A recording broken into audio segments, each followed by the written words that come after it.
Tonight, everybody in Gotham is asking the Joker's daughter, what exactly is it that you do here?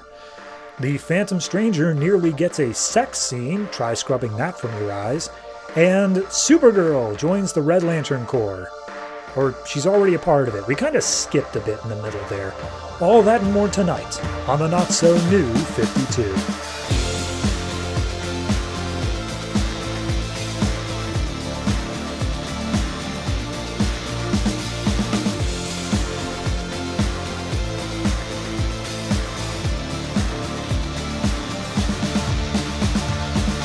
Hello everyone and welcome to episode 127 of the Not-So-New 52. I am your host and I feel like I've gotten worse at this show. And let me explain what I mean by that. I used to be really good at staying on my time that I set out for myself.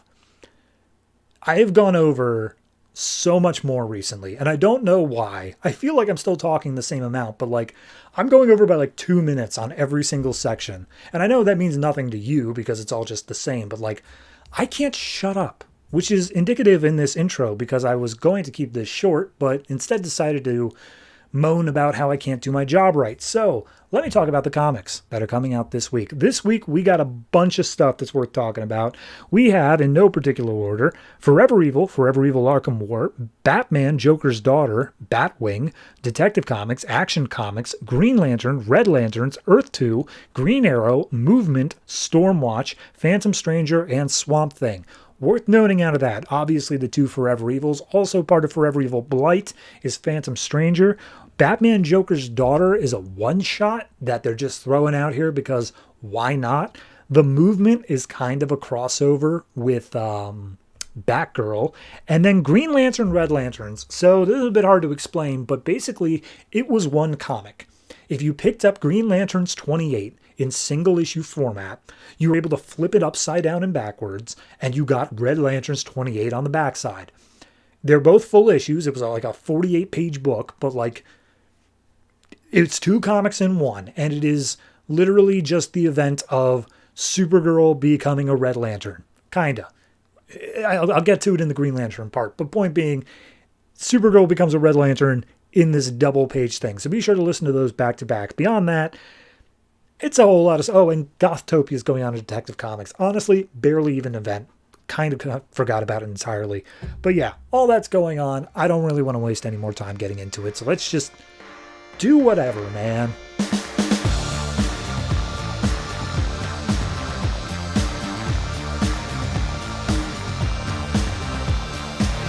Forever Evil number 5, written by Geoff Johns, art by David Finch. So last issue, we had Lex coming up against Batman, and then Power Ring and a bunch of other C-tiers showed up, and also Sinestro showed up in the end. So we have Power Ring running through the sewers, just screaming out get away from me, I don't want to fight you, oh god, what's going on? And he's just trying to hide from Sinestro, as is obvious. We get Lex Luthor narrating saying, when he was young, he never ran away from any fights and stuff because he had to protect his sister or something like that. I don't know. He would always stand his ground, though. And we see the fight going on between Deathstroke and his team and then everybody else. So at that point, Batman calls him out and be oh, these guys friends of yours? And he's like, obviously not, considering they're trying to kill us. So how about we just call a truce here and we'll fight them together? And Batman's like, why should I believe you? And he ends up zapping Copperhead, who was sneaking up behind Batman. And he's like, see, I just saved your life. And Batman's like, no, you did. Don't pull that on me. So we cut back to Power Ring, and his ring is telling him hey, your power levels are low, you weak, pathetic, spineless fool. Go out there and get some energy. Charge me, you slave. And he's just like, shut up, man. He's going to hear you. And then through the wall busts this yellow construct, and the ring introduces Sinestro, saying oh, yeah, no, he's terrifying. He's totally outclassing you. But if you manage to defeat him, Power Ring, then you will truly have earned a name for yourself. So yeah, go ahead, just wish for the power to beat him, and I will grant it to you. I will allow you to defeat Sinestro. And he's like, you're right, I'm going to do it. I'm tired of being afraid. And he launches out at Sinestro, yelling how he's tired of being afraid. So Back over at the other fight, we see Giganta is going up against Catwoman and Black Adam. And Catwoman's basically just taunting Black Adam to do something. Just like, hey, what's the matter? Cat got your tongue? You've been awfully quiet this whole time, Black Adam. Are you going to do anything to stop Giganta? And Giganta just... Or, sorry, we just see Black Adam's eyes light up. And then Giganta goes flying out a window. So, there's Shadow Thief, who's going up against Captain Cold. And Black Manta just comes up from behind her, zaps her in half with his like laser beam eyes, and Captain Cold's like, "You make a good rogue, man." And he's like, "Yeah, I'm not with you long term. Don't think this is a thing." And he's like, "Cool, good to know." So Batman's fighting against Copperhead, and Lex is saying, "Hey, I can shoot him again. Would that help?" And he's like, "No, I got this. You go ahead and do something else." And Deathstroke comes up on Lex with a gun to his head, and he's like, "Hey, look. You spend billions on a suit of armor. You leave your head open. This is all on you, man." And we get intercuts between the fight between Sinestro and Power Ring and Lex here. But Lex essentially just talks down Deathstroke saying, "Hey, look, you're working with the crime syndicate because you think it's going to be easy money. But here's the thing. If they take over, nobody's going to need a mercenary anymore, and therefore you'll be out of a job. It's easy money up front, but then you're going to be out of a job, and you don't like things that way. I know you, Deathstroke. You need a job." So then, as Copperhead is fighting against Batman, Deathstroke just turns and aims his gun at Copperhead instead. And during the Sinestro Power Ring fight, Sinestro's basically like, "You look like Hal Jordan, but you're not Hal Jordan. Like, nothing about you is Green Lantern material." And Power Ring's like, "I'm not a Green Lantern. I'm Power Ring. I'm my own thing. So shut up." And then Sinestro just gets him in a headlock and starts choking him out. And he's like, "All right, this is enough." So at that point, he twists Power Ring's arm around and then cuts it off, the arm with the ring on it. Meanwhile, Deathstroke ends up shooting Copperhead. So the ring realizes the host is damaged. It flies off somewhere into the world. And Power Ring, in his last moments, he's like, "The voice in my head finally stopped. Thank you, Sinestro." And Sinestro's like, "Don't mention it." And just kills him. So we see, what's his name? Blockbuster tries to jump in and kill Deathstroke after Copperhead gets shot. And Bizarro just knocks him out, just single punch down into the ground. And he looks to Lex. He's like, and Lex is like, "Yes, you're a good boy. You did a good job." So at this point, we see the crime syndicate has managed to break its way into the Batcave, and they're looking for the kryptonite ring that Batman keeps for Superman because Ultraman needs his fix. And he's just like, "Damn it, it's not here. They must have already taken it or something." And Owlman comes up and he's like, "Hey, I didn't know you guys were going to be here. I was here investigating why Batman is so different on this Earth, like why he honors his parents, considering mine were pieces of crap. But so, you should know, not everything on this Earth is weaker than us. It's kind of a thing." So at that point, Grid interrupts. And he's like, "Hey, you guys should know Power Ring's dead." And they're like, "Who cares? It's Power Ring. Why does he matter?" And it's like, "Well, when he died, the ring went to go find a new host, but it sent like a shockwave throughout the whole multiverse. And we think that thing that destroyed our planet might be able to sense it." And so Ultraman's like, "All right, get the syndicate together. We got to deal with this." So back at the main central place where everything's going down, Lex is teaming up with everybody, and they basically they're like, "Okay, Deathstroke, are you in?" And he's like, "Yeah, money. I'll do whatever for money. No problem there." And it's like, "Sinestro, what about you? Could you work with us?" And he's like, "What do I care whether or not what happens to your Earth? Seriously, I was just here to get the yellow ring back, which, by the way, Batman, you should definitely be a Yellow Lantern. Like, that's your calling. Get on that." And Lex comes up and saying like, "Hey, man, you know, Hal isn't here, and we know you hate Hal, so wouldn't it be awesome if you helped us out and did something that even Hal Jordan couldn't do? Like, that would really rub it in his face, wouldn't it?" And Sinestro's like, "All right, fine, whatever. I guess I'm in." And so Batman chimes in, and he's like, whoa, hey, if we're doing any of this, we're doing this my way, all right? We're not going after the crime syndicate immediately. First is a search and rescue. We save Dick Grayson. And then we can worry about taking out the crime syndicate. If we work together, I'm in charge. And all the rest of the villains just look at him, staring him down. And Catwoman's like, "Yeah, I don't think you're in charge, man." So then we cut over to the crime syndicate who's looking out over the coast of like Maine or something. And they've all gotten together and they're like, yeah, okay, Power Ring's dead. Who cares? Whatever. He's not important. But yeah, this is a problem. And they all look up in the sky and they see this giant red like crack in the clouds. And it's like, yep, the thing that killed our universe he's found us. He's here. And that's where it leaves off. I like it. I think it's a solid issue. I like this part of it, though, where Batman comes in and he's basically like, yeah, like, I'm going to do my Batman thing where it's like, no, I'm in charge of any team I'm in. I'm just defunct leader here. But then all of the villains are like, no. Why would we ever do that? Sorry, but like, get out of here if that's the case. Clearly, we're fine working without you. So I'm down with that. I think it's going to be an interesting thing to see Batman having to give a little bit because the stakes of Dick Grayson are so high for him.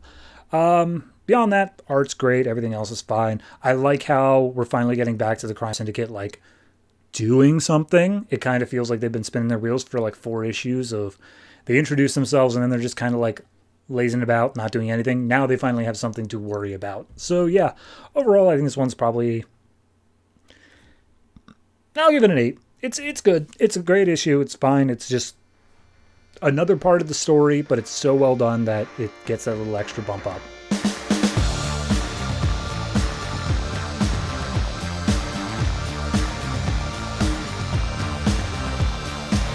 Forever Evil Arkham War number 5, written by Peter Tomasi, art by Scot, Eaton. Last issue, we had Bane waking up his Talon, saying, hey, need your help. We're going to take back all the rest of the Talons, and then all the rest of the Talons woke up as well. So we pick up on the Gotham shoreline where that plot that we dropped about Jim Gordon and like the warden of Blackgate, a bunch of people, I guess guards, are using rowboats to get across the Gotham Bay. And it's like, yeah, just sail over there and then we'll send the ships back and we'll manage to get more people across. This is just solely trying to evacuate right now. And we see them sending people off and then Jim Gordon's doubling as like, all right, let's go save some more people. That doesn't come back, but just letting you know what's happening. So meanwhile, we see all of Arkham's Talons are going after Bane's like commandos, his mercenaries that he's hired, and we see Bane is talking to William Cobb Talon, saying, Cobb's like, hey, I told you the Talons were going to make short work of all your soldiers. Like, this is to be expected. And Bane's like, yes, but my soldiers, they have always understood the definition of sacrifice. It's in their blood. They know it. So we see Bane getting suited up, and he basically goes in guns blazing after all of these Talons, trying to gain their attention. And he's just like, oh yes, you all won a battle. Well, I don't want this battle to stop because this is worth fighting for. So we see the Talons one by one start paying attention more to Bane. We see some creative fight scenes here where Bane like knocks over a fire hydrant and the water just like, he holds the Talon's head against it and he's like, hey, Talon, drink up. And the Talon's just like gulping down huge amounts of water to the point where he drowns. Meanwhile, more Talons start attacking. And he's like, hey, Cobb, where's my vehicle? You told me you'd have a vehicle ready. And Cobb comes up with 2 horses. And Bane's like, very smart. We don't have to worry about gas. So they ride off on a horse. Meanwhile, the Talons start giving chase after them. They start shooting with like arrows, darts, and knives, which ends up taking out Bane's horse. Cobb is able to continue going, and he does. So then Bane just gets off. He's got arrows all on his back, but of course he's got the armor and stuff on. So huge fight scene breaks out, and honest to God, the fight scene just takes like forever here. But as he's fighting against them, we see Cobb. They've actually lured the Talons to this specific spot. Cobb is on a rooftop with a like helicopter propeller blade, and he jumps down and manages to chop all of the Talons in half. So all of them are now essentially decapitated, but it's still a point where they're going to regenerate. And that's where Cobb makes a reveal that they purposely did this so that their systems would regenerate hard enough to get all of whatever mind control stuff is currently in them that's forcing them to ignore their higher calling to the Court of Owls. So Bane kind of collapses for a second. Cobb's like, dude, you got a lot of arrows in you. He's like, don't worry about it. I'm cool. Let's just go. We got a plan for our victory tomorrow. And he says, oh, by the way, bring my trophies, as he gestures to all the Talon bodies. So then we go back to Arkham. And Scarecrow's just standing out on like a balcony having some wine. And he's reminiscing in the rain. He's like, I had such a good plan. I always have such good plans, but like, this one just had too many moving parts. I thought that the Talons were going to be cool, but seems that they have not come back yet, and our Man-Bat sentries can't find them either, so like, that was the only flaw in my plan. But God, it was such a good plan otherwise. I'm always so upset about that. But you know what? There's always another way. I've always had a good fallback. That's the thing. Anytime my plan A fails, I have a plan B ready to go. And we see him, he's got what I believe is like a claw or something. I'm not sure where it came from, but he takes it. Oh, no, this is the claw he had when Bane was attacking the Talons. And it's revealed that he has managed to get a bit of Bane's blood onto these claws. The Bane didn't even notice it, but he has it. So he goes out and he talks to all the Arkham villains, and he's like, everyone, well, a toast to the end of an era. We're about to start the next step of our plan. It's like, okay, and what's that, Scarecrow? Like, we've been listening, but we're not sure what all is up. And he's like, I have gotten a hand on Bane's blood, and therefore I have able to remake his venom, and we're all gonna venomize ourselves. A toast. And everyone, before they drink, they're like, I'm sorry, what?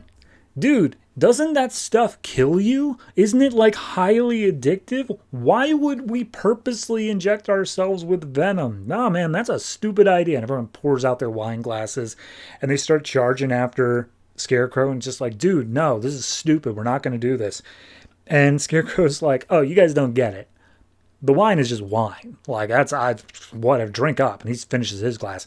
He says, however, the air that you were all breathing in when you walked in had aerosolized venom already in it. So, yeah, even enough to affect like poison ivy. So, plan's happening whether you like it or not. And we see everyone start to like get affected by it. They all start collapsing down to the ground. And our final page is admittedly Scarecrow venomized. But then they show 3 other Arkhamites, which is Clayface, Croc, and Man-Bat, all of which are already huge. So I didn't really get a feel that anyone else was venomized. Obviously they were, or at least they're supposed to be, but we'll see how much that actually is. Beyond that, here's the thing. Way back at the beginning of Batman the Dark Knight, like issue 2 or 3, we already had a plot where not only was other people venomized, but they also had like Scarecrow fear toxin mixed in. So we've already kind of had this plot. And that's not to say it can't be done differently or again, even in a similar way. But like, I don't know. It's just the reason that didn't work is because venom is not something that should be thrown around like that. It needs to be something that's a little bit special. So then just to say like, now everyone's as strong as Bane. And then Bane's just going to prove like, no, I'm especially strong even with venom. Like I've seen it. I can read the next issue without having read it. Maybe they'll surprise me. Doesn't feel like they will. Beyond that, it's okay. It's an alright issue. It doesn't feel like a lot happened because so much time was spent on like them taking out the Talons in fight scenes and stuff. So it's kind of a very quick, like, and the tide has turned. Bane now has control of all the Talons, and the Arkhamites are kind of on their back foot. But beyond that, it's very quick read. I'd say it's probably a 6.5. I don't know. I don't know what I want out of it, but it just isn't quite hitting it. Also, the Gordon thing at the front, like, either explore the plotline or drop it. Unless Gordon's going to come back in a major way in the next issue. Like, I don't see, because it is just one more issue and then an aftermath. So, yeah, I think that probably would have been best not to have that Gordon plot unless there's going to be a major shakeup next issue, which could happen, but I doubt it. 6.5.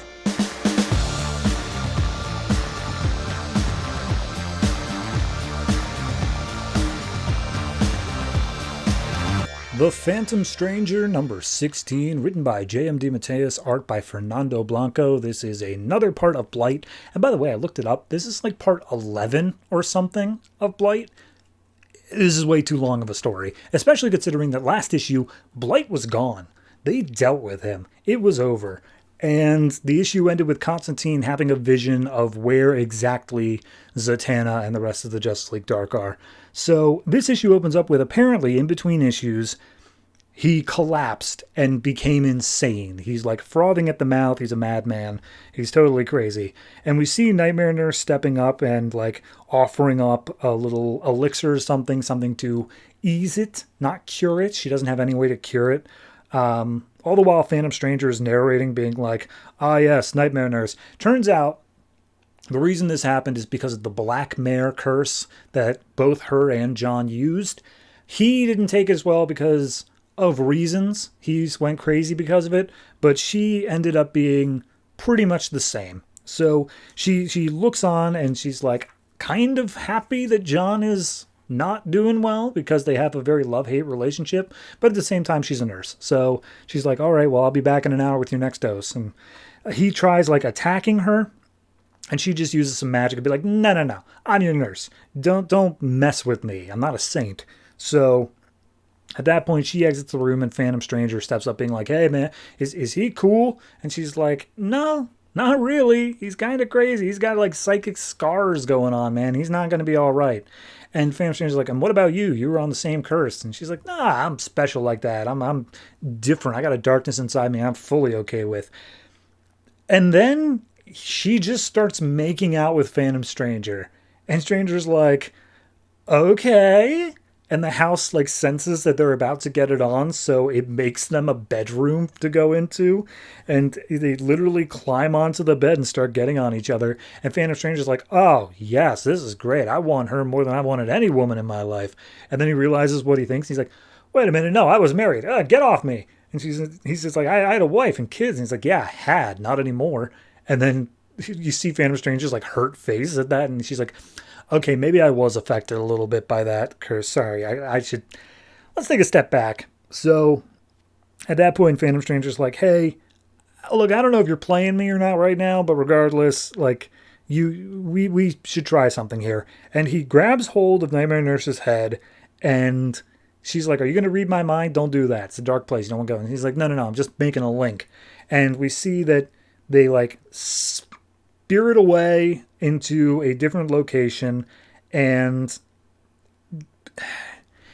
Phantom Stranger basically says that we still need to get Zatanna. We're on a time limit because of Crime Syndicate stuff. We have to go into Constantine's head and help him through this issue.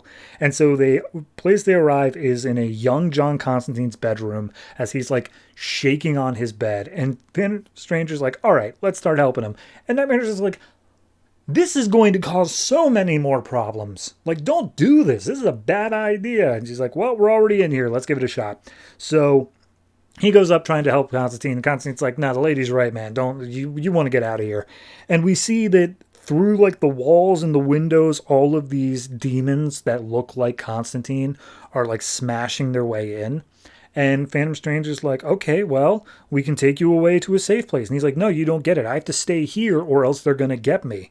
And it's like, what? How can they get you? They are you. And he's just like, yeah, I know that. So we cut over to Pandora, who's trying to, now that Blight's gone, lock down exactly where Zatanna and crew are. And every time she does so, she gets blasted back by some secret spell or something, and just like, all right, well, this sucks, I'm taking a break. So she walks out and to the next room where Zoriel and Swamp Thing are watching Deadman just master Sea King's body and like his abilities and such. And he comes up and he's like, hey, do we have any update or anything like that? Can we get out there? And he's like, no, I don't know, I'm working on it, but we still need Constantine. And he's like, screw that guy. I thought he was my friend, but he locked me in this body. It sucks. So back in Constantine's mind, we see that the little demon versions have started creeping in. And Phantom Stranger's basically like, dude, Get over it. We all have demons. Take a look at mine. I got my own demons. And he opens up his cloak and all these tiny other little Phantom Stranger demons come out. And he's like, yeah, we all have sins inside of us screaming to get out. And so then the demons all start fighting against each other. And Constantine's like, well, that may be true for you guys, but I'm different. I'm even more edgy. I have worse demons. And it's struggling to get out. And one day they're going to win. And Phantom Stranger's like, all right, let's see what happens in that case. And he just throws up his hands and lets the demons start attacking him and drawing him down to the ground. And Constantine's like, what do you do? Jesus, lady, help him. And he's like, well, I don't know. What do you want me to do? This is your demons. You deal with it. So at that point, Constantine jumps down off the bed. He runs towards the demons and he screams out, leave him alone, causing a big flash of light that gets rid of all the demons. And then Constantine turns back into his full-grown self and he's like, all right, I get what you did there. You worked me through some trauma. Whoop-de-doo. Now let's get out of here. And so they exit John Constantine's mind. He's no longer mad. He walks over. He helps Pandora with the spell. And immediately they see, okay, they're in Nanda Parbat. It's a magical place we went to over in Justice League Dark. It looks like we got to go back there again. And he was about to whip up like a teleportation spell until Phantom Stranger stops him being like, well, hold on.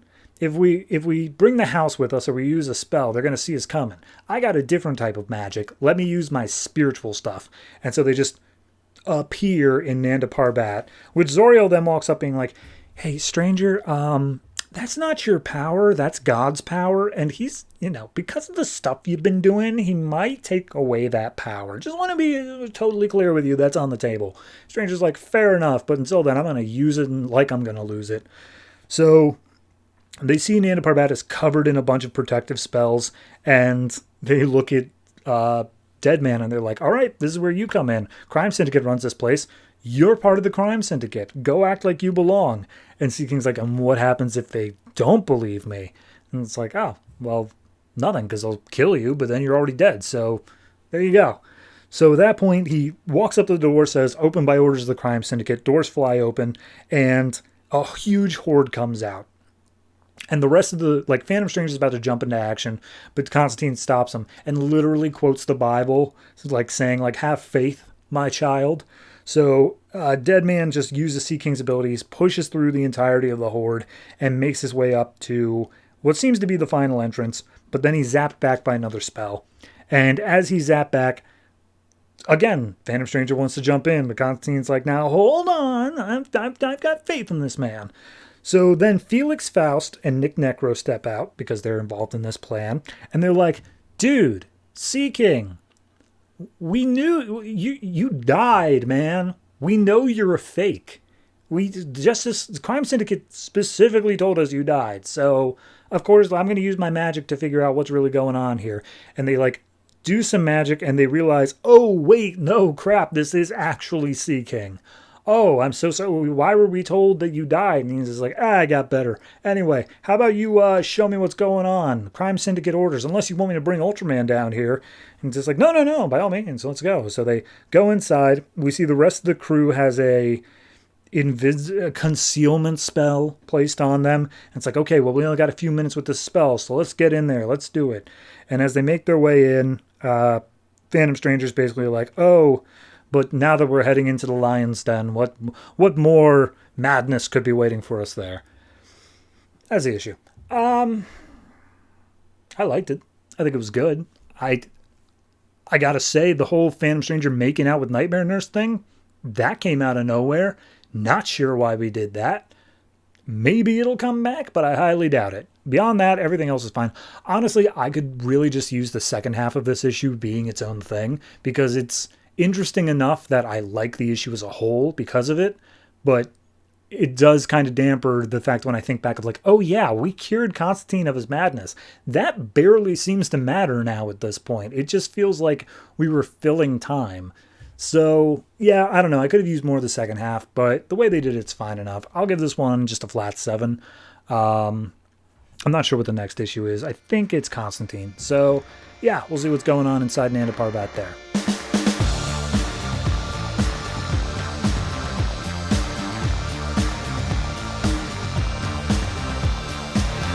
Batman, Joker's Daughter, #1, written by Marguerite Bennett, art by Meaghan Hetrick. So, Joker's Daughter, for those unaware, a character that pretty much originated in Catwoman.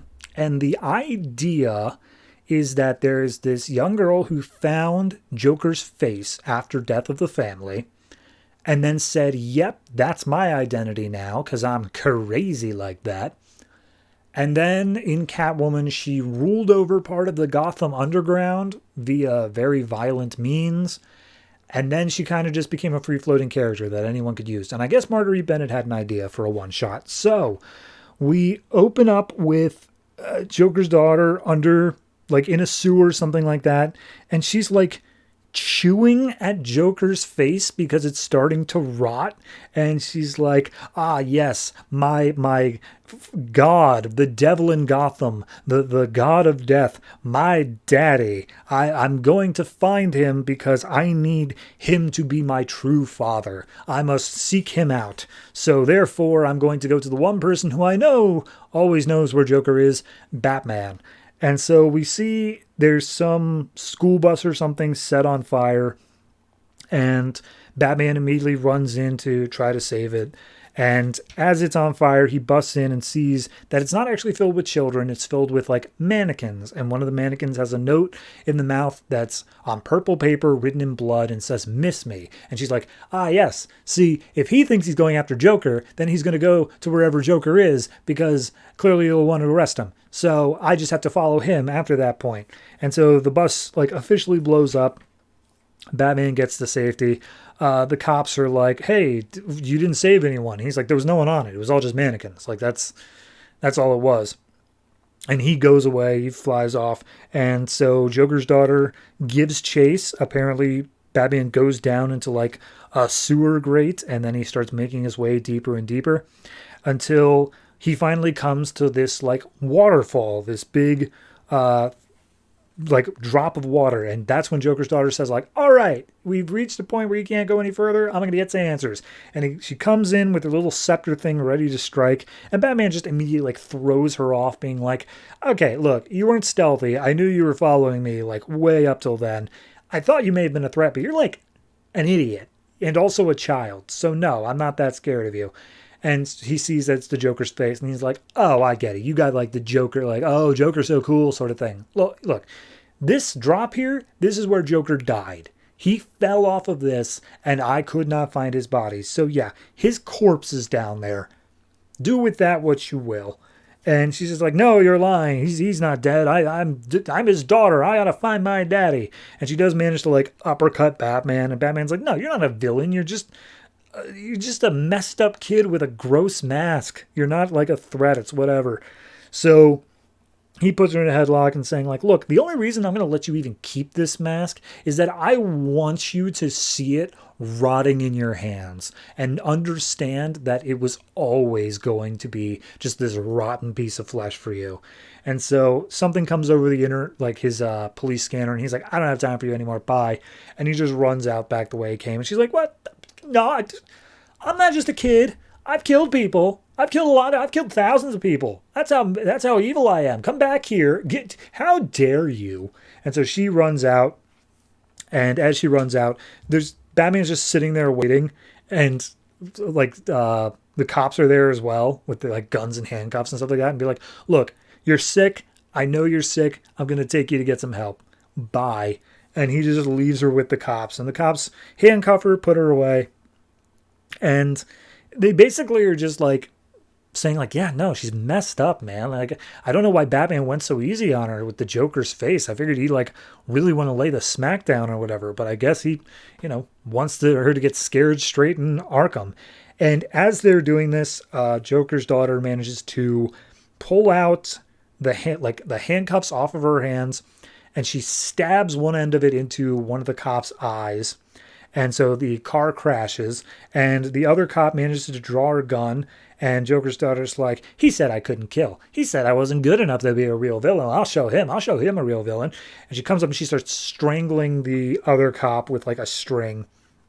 And she's like, yep, I can do this. I'm doing it. I'm killing someone. And then she lets go. And she's like, well, I mean,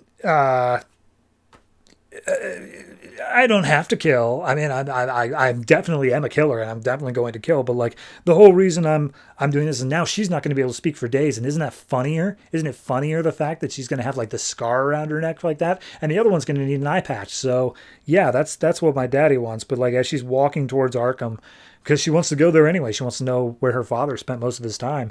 She's like, I don't feel so good. So we go into Arkham and we meet up with a bunch of orderlies. Two of them are pretty new, but one of them has been around for a while, including during Death of the Family when Joker took over the asylum. And they kind of like comfort him as they accidentally bring it up and just be like, oh yeah, sorry man, that's a lot. And so all of a sudden they get a red alert. Someone's at the front gate. They need to deal with that. And one of the younger orderlies is like, look, we have a bunch of chemicals out. I can't leave them unattended. I'll put them away. You guys go deal with the front gate. So she brings him downstairs into the basement, and as she turns on a light, a bunch of rats scatter, and creeping out from the shadows behind the stairs is Joker's daughter, who immediately tries to jump on her. She, however, pulls out like some chemicals and throws it on Joker's daughter, and she's like, what is that? You could have messed up my mask. You could have messed up his face. How dare you? I'll kill you. And she's just like, what? No, you're not the Joker. You're just some girl. What the heck is this? We can get you some help. Is that the whole reason you're here? And she's like, no, I want to know about my dad. Tell me about my father. And she's like, what? The Joker? I don't know. I wasn't even here the night that he took over the asylum. I don't know what's going on. And she's like, fine, who was? And the orderly who was there comes downstairs being like, I was. It was messed up. Like, what do you want in the Joker? And just like, oh, I need to find him. He chose me. I'm his chosen daughter. And he's just like, no, that's not how the Joker works. That's not what's up. And besides, it doesn't even sound like you want to be his daughter. It sounds like you're just looking for a god. And she's just like, oh, I want his blood in my veins. I need his flesh and his blood. And it's just like, yeah, no, kid, you're messed up. But the guy who was there for the Joker attacks describes it. He's like, you want to know what the Joker's about? Like, here's all the crazy ass crap he made us do during Death of the Family. He is scary. You're just a kid playing dress up. You're not scary. You're no one. And she's just like, shut up. I am too. Why does everyone keep saying that? So at that point, she smashes the light bulb above them, superheating her like scepter thing that she uses.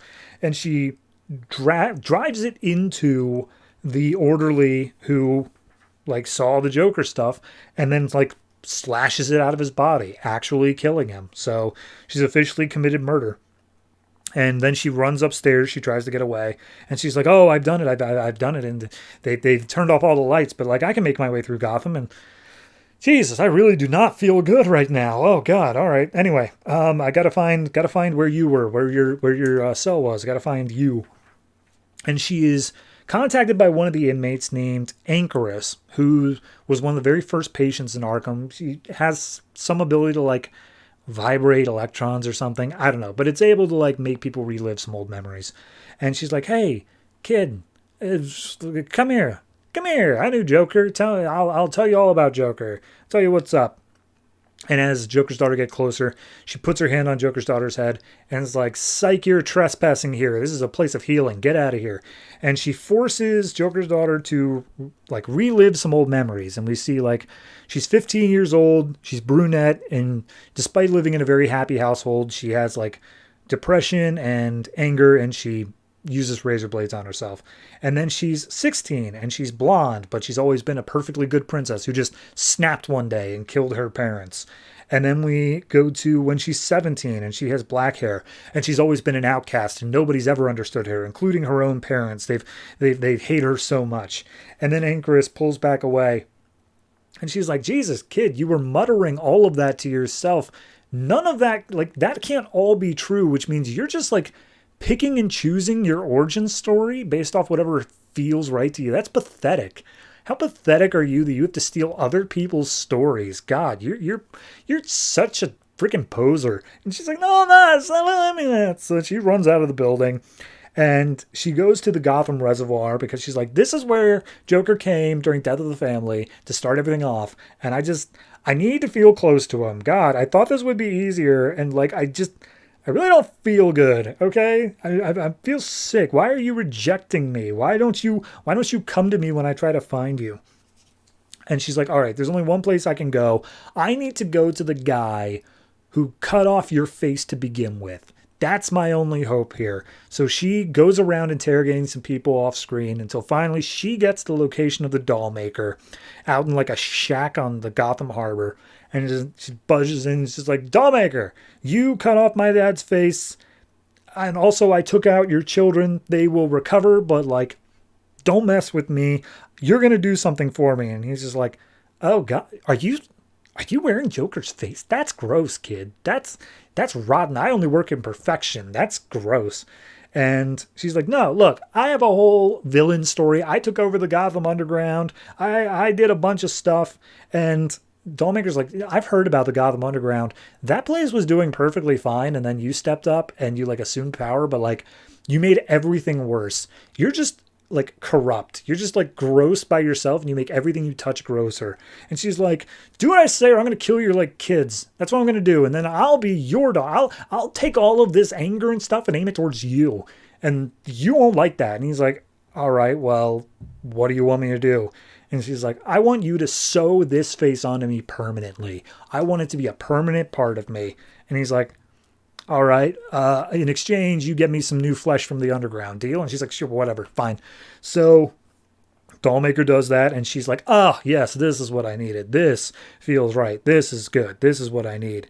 So she officially has Joker's face sewn onto her body, and she says, yes, I will now rule Gotham as your heir. I am now officially part of you. Wait, hold on. Dollmaker, do you have any like leftover blood or whatever from the Joker when you did his operation? Dollmaker's like, I mean, yeah, I collected a little bit. It's like barely even an ounce, but yeah, no, I got something. And she's like, gimme. And so she takes a syringe with Joker's blood, injects it into her own veins, and she's like, ah, I did it. His flesh is my flesh. His blood is my blood. I am now officially the rightful heir of the Joker. Thank you. And she just walks out and leaves. So then she goes to the place where she grew up, a place where she hid when she like ran away from home and stuff. And she just is curled up in a fetal position up in the attic. And she's like, I did all this stuff, but like I still feel so common, so normal. Like, I want to be special. That's what all this is. I want to be rare. I want to be something. I want to be someone. That's why I love the Joker so much. But, like, even with everything, I'm so sick of my common life. I don't want to be that anymore. I want him to set me free. And we see, like, well, I finally killed somebody, so maybe that's going to be enough. But, like, I don't know. Maybe the Joker doesn't even want me. This was all for nothing. And she looks up at her cat. By the way, she has a cat.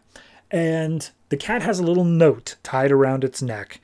And it's just like, wait, hold on. What's that? What's going on here? She unties the note, and inside of it, written on purple paper with blood, is a note saying, hello, beautiful.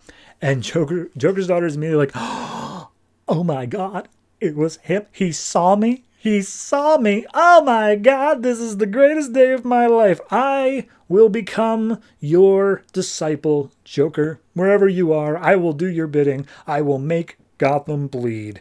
And when you come back, I know that I'll be waiting for you. The end. It's a messed up book.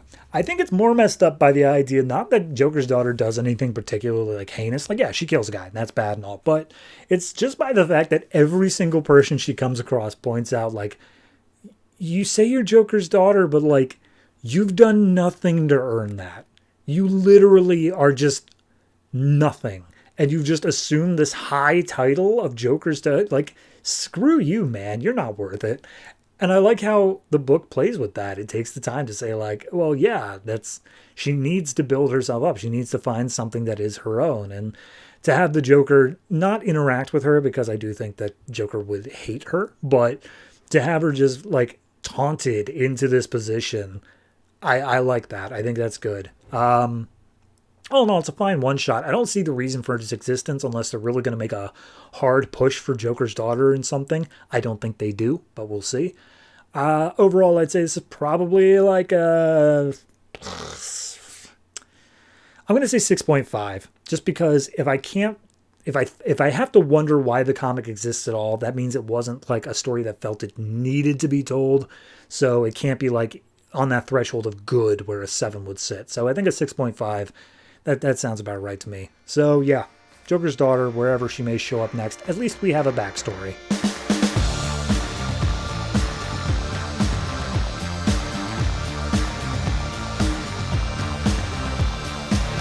Detective Comics number 28, written by John Layman, art by Aaron Lopresti. This is part 2 of Gothsopia. Last one was a part of Detective Comics 27. And we left off with Batman realizing, like, wait a minute, none of this is real. And he gets incarcerated at Arkham Asylum because he's doubting his reality.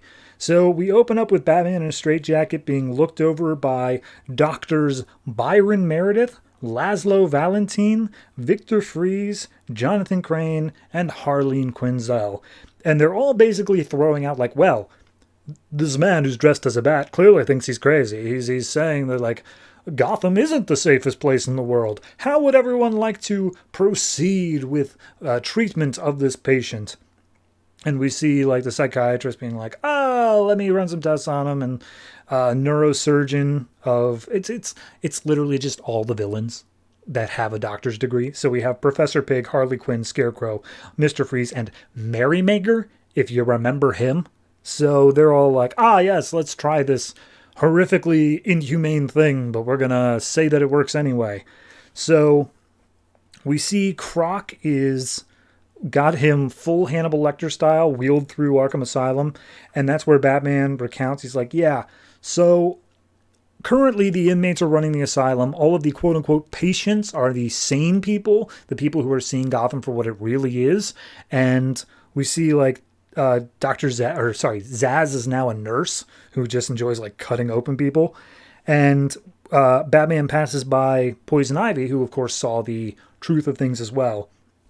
So then Batman recounts, okay, how exactly did we get here? What exactly happened? So life was good. I chose to ignore the warning signs because life was so good. But now I'm here. I was confronted by all of my so-called allies when I realized that everything was fake. And I realized that I could get more information if I was brought to the center of it all. So I allowed myself to get caught, and now I'm here at Arkham Asylum to figure that out. And he says, way back in like an earlier annual, he was brought into Arkham in order to discover its weaknesses, to like do a test run. And in doing so, he put in a back door that he is able to override with his glove and get the computer security system shut down. So he does that. We see Flamingo and Nocturna are currently watching the cams. He shuts it off. He's only got like 10 seconds before they come back online. So he runs down the hall, knocks out Nocturna, knocks out Flamingo, and it's just like, cool. I'm setting up a loop of me sleeping in my bed in case anybody comes back. And now I'm going to go around Arkham and I'm just going to slowly start knocking out these people because some of these are just like actual guards who are being fooled by this chemical. So I'm just going to knock them out gently, and then they'll wake up thinking that they were just asleep on the job. So he goes to the lab, and he finds all of the stuff that Scarecrow's been making, and he's like, okay, it's pretty much just Scarecrow toxin, but it makes people totally content instead of totally afraid. And he's like, why in the hell would Scarecrow bother making that? That doesn't make any sense. So he realizes, all right, I don't have a lot of time, though. And we cut back to earlier where Catwoman, going by Catbird in this reality, comes to visit him and just like, hey, are you out of it yet? Do you believe that like this is the real world yet? And Batman's like, I pity you.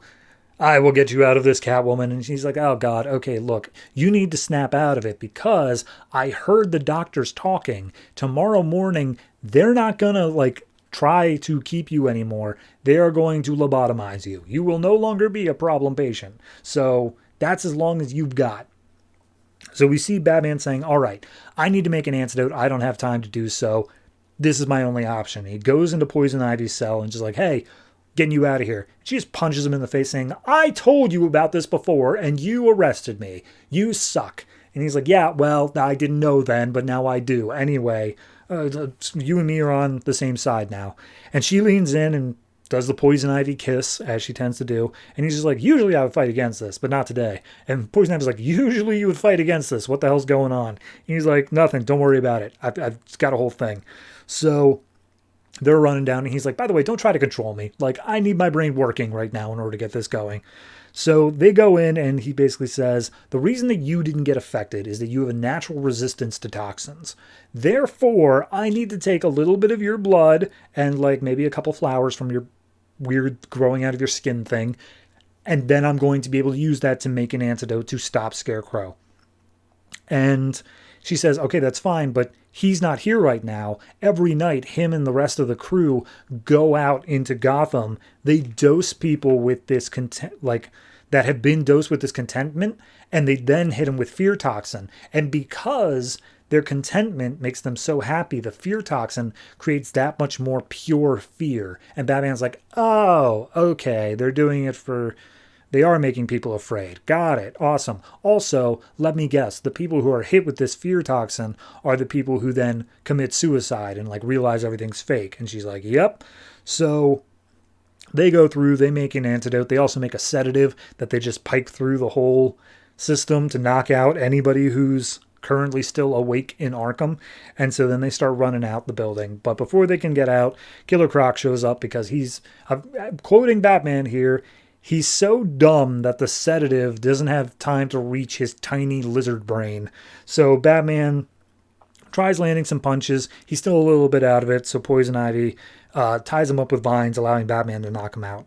And so Batman's like, cool, great, thanks for the assist, let's go.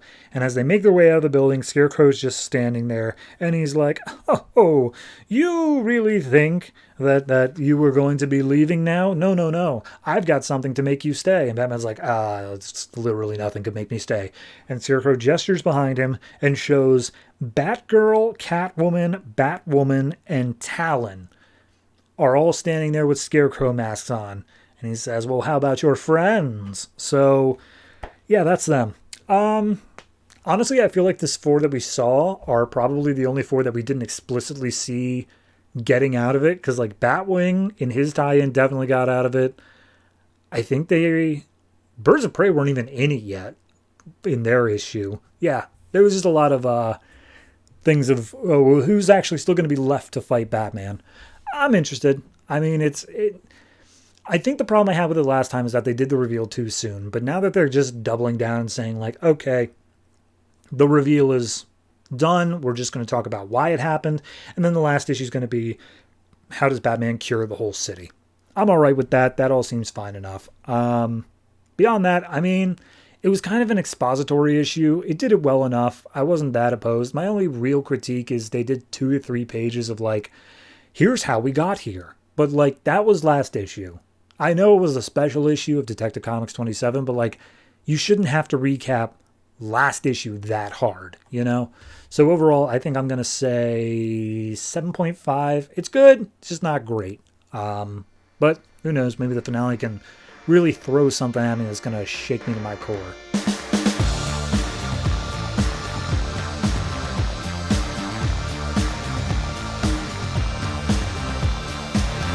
Batwing number 28, written by Justin Gray and Jimmy Palmiotti, art by Eduardo Pansica.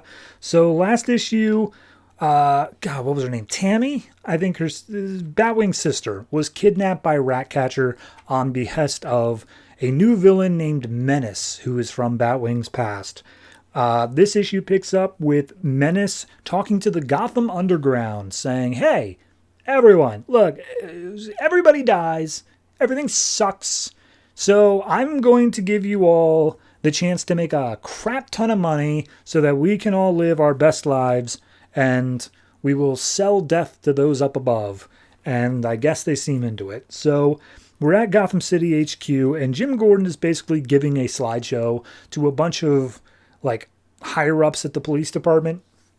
And he's just basically saying, look, there's new drugs out on the market called like Snakebite, Viper, Crystal Death. They're all pretty much the same drug, but here's the thing. The people dealing them, they aren't locals. They aren't like people who live here. We don't know who the hell they are. They show up, they make a massive amount of sales, and then they just disappear. And we have no idea how in the world we're supposed to deal with this, because it's not like all the other drug dealers. We just go and talk to their baby mamas. Like, this is something outside. This is highly organized drug dealing.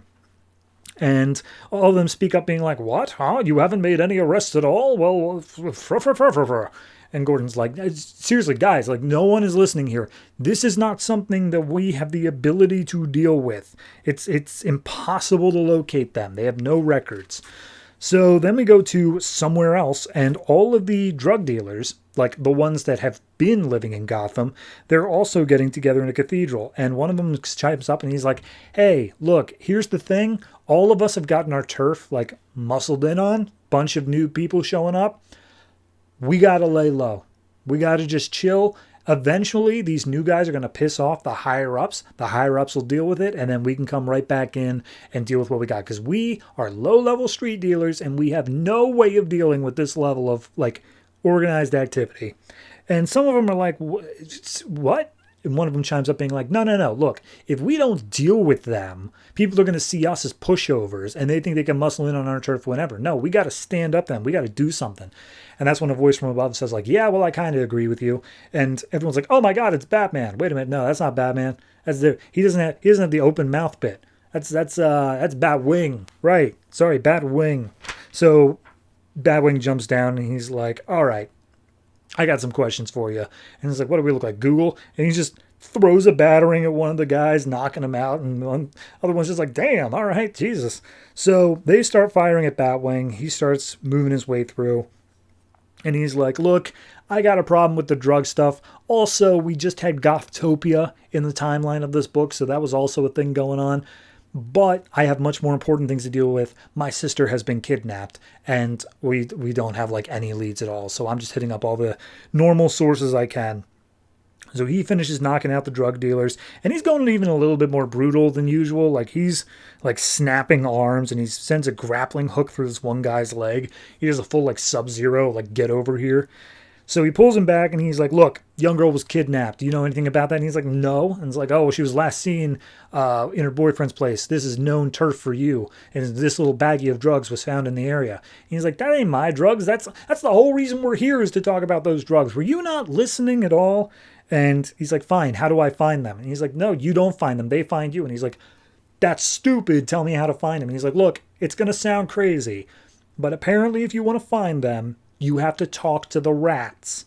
And he's like, what do you mean? Is rats like a euphemism? Do I need to talk to snitches? And he's like, no, like literal rats. Like, he looks around and he sees one up on the rafters. He's like, there, see that one? It's staring at us. It's going to go talk to whoever's behind all this, and they're going to know that you and I met up. And he's like, that's absolutely insane. It's just a bunch of rats. And then we cut to Ratcatcher listening to the rat, and he's like, that's not Batman, but the not Batman's going to cause some problems.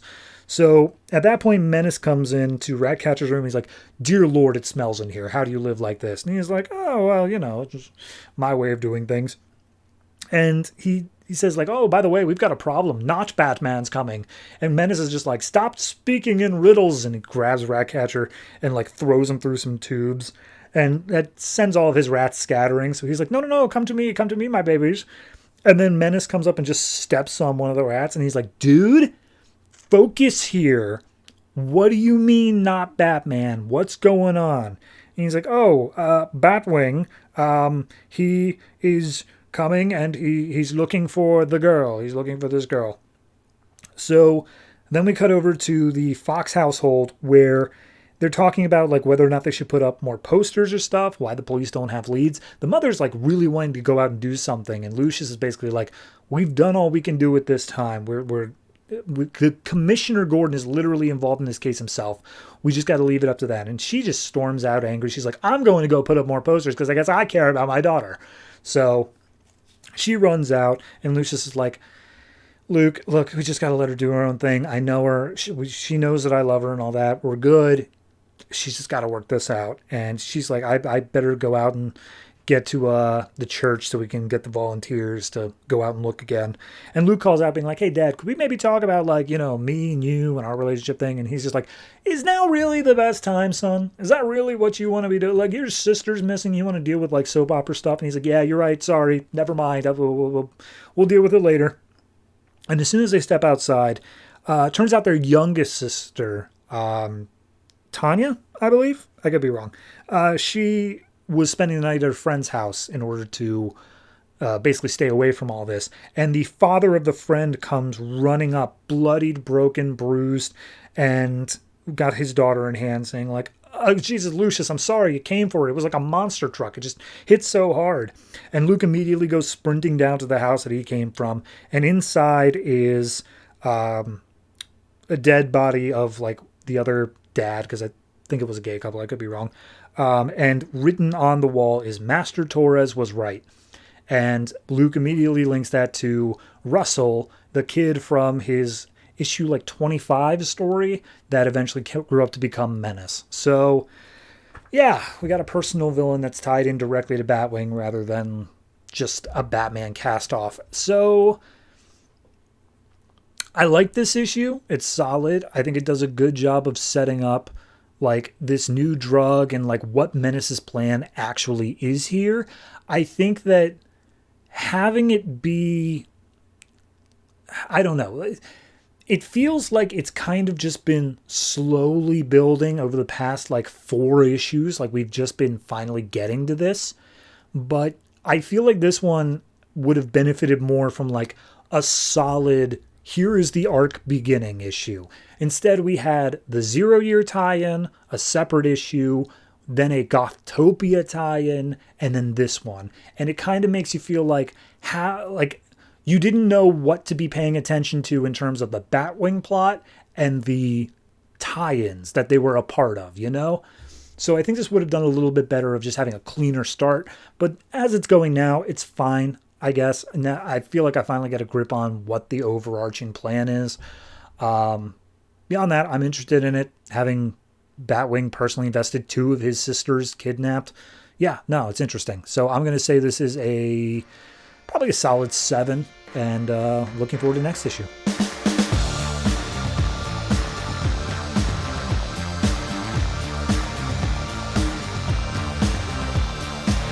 Action Comics number 28, written by Greg Pak, art by Aaron Kuder. So last issue, Superman, Lana, a monster called Baka, and then this big soldier guy. We're all in the underground world of like Subterranea something. Imperial Subterranea, where this whole underground culture is. And it seems that some evil force has been unsealed because of their presence. So we see Superman standing guard as this like monster starts screeching, and the soldier that they've met with is like, oh, stand back. It's this horrible creature, more terrifying than you've ever seen in your world. And then we see it's just a bunch of like lemurs, like big-eyed lemurs with like cute little furry bodies and whatnot. And both Superman and Lana are saying like, I am trying so hard not to laugh right now, but like this is hilarious. And so, like even the soldier has to admit like, okay, look, it's been a few hundred years. Things might have changed a little bit. I remember them being bigger. So at that point, Lana's like, cool, if we're not being attacked by monsters, I'm going to go check out that weird floating light thing that you got down here because it seems like impossible source of energy. So she starts climbing up. Baka like lifts her up and helps her. And she's like, oh, okay, I guess we are cool now. And as she's staring at the globe light, Superman's like, hey, look, I've run a bunch of like vision stuff on this, and there's no radiation, there's no harmful anything, there's no external power source, it just is here. And she's like, you do understand that this breaks like every law of thermodynamics, right? And he's like, yeah, I think I do too though, so let's not think about that too hard. So as all these lemur creatures are climbing over the his name is Ukur. I don't think that was said before. So as they're climbing over Ukur, the soldier, they all start scrambling as this voice speaks off panel. And flying in on some weird alien manta ray jellyfish things is this queen named Kokya, Queen of Subterranea. And she's like, at last, after all these years, my seal has been broken, and my people are free. And Superman's like, hello, your highness, I'm here. And she's like, I don't kill away. And she goes over and talks to Lana, saying, hey, your slave tried to talk to me. Don't let that happen. And Lana's like, oh, this is a matriarchy. Yes, slave, shut up. And Superman's like, all right, fine, I'll just be here. So at that point, Uker steps up being like, oh, great Kokya, I'm sorry that I sealed you up. They said that you were dead, and that's like, I was taking revenge. I never knew that you were still alive. And she's like, yeah, we were betrayed. It was a whole thing. Don't worry about it. You're cool, Uker. But anyway, clean up the mess and get all the beasts into the stables. Also, Queen Lana or whatever, would you like your consort to come along with you? And he's just like, consort? Nah, he can come with, but he's more of a slave. Let's focus more on the slave thing. And he's just like, yeah, cute, thanks. So they all start moving through this subterranean place, and Lana's like, this is awesome. This is so cool. Like, I'm trying not to, like, really freak out here. I'm trying to keep my cool, but, like, this is amazing.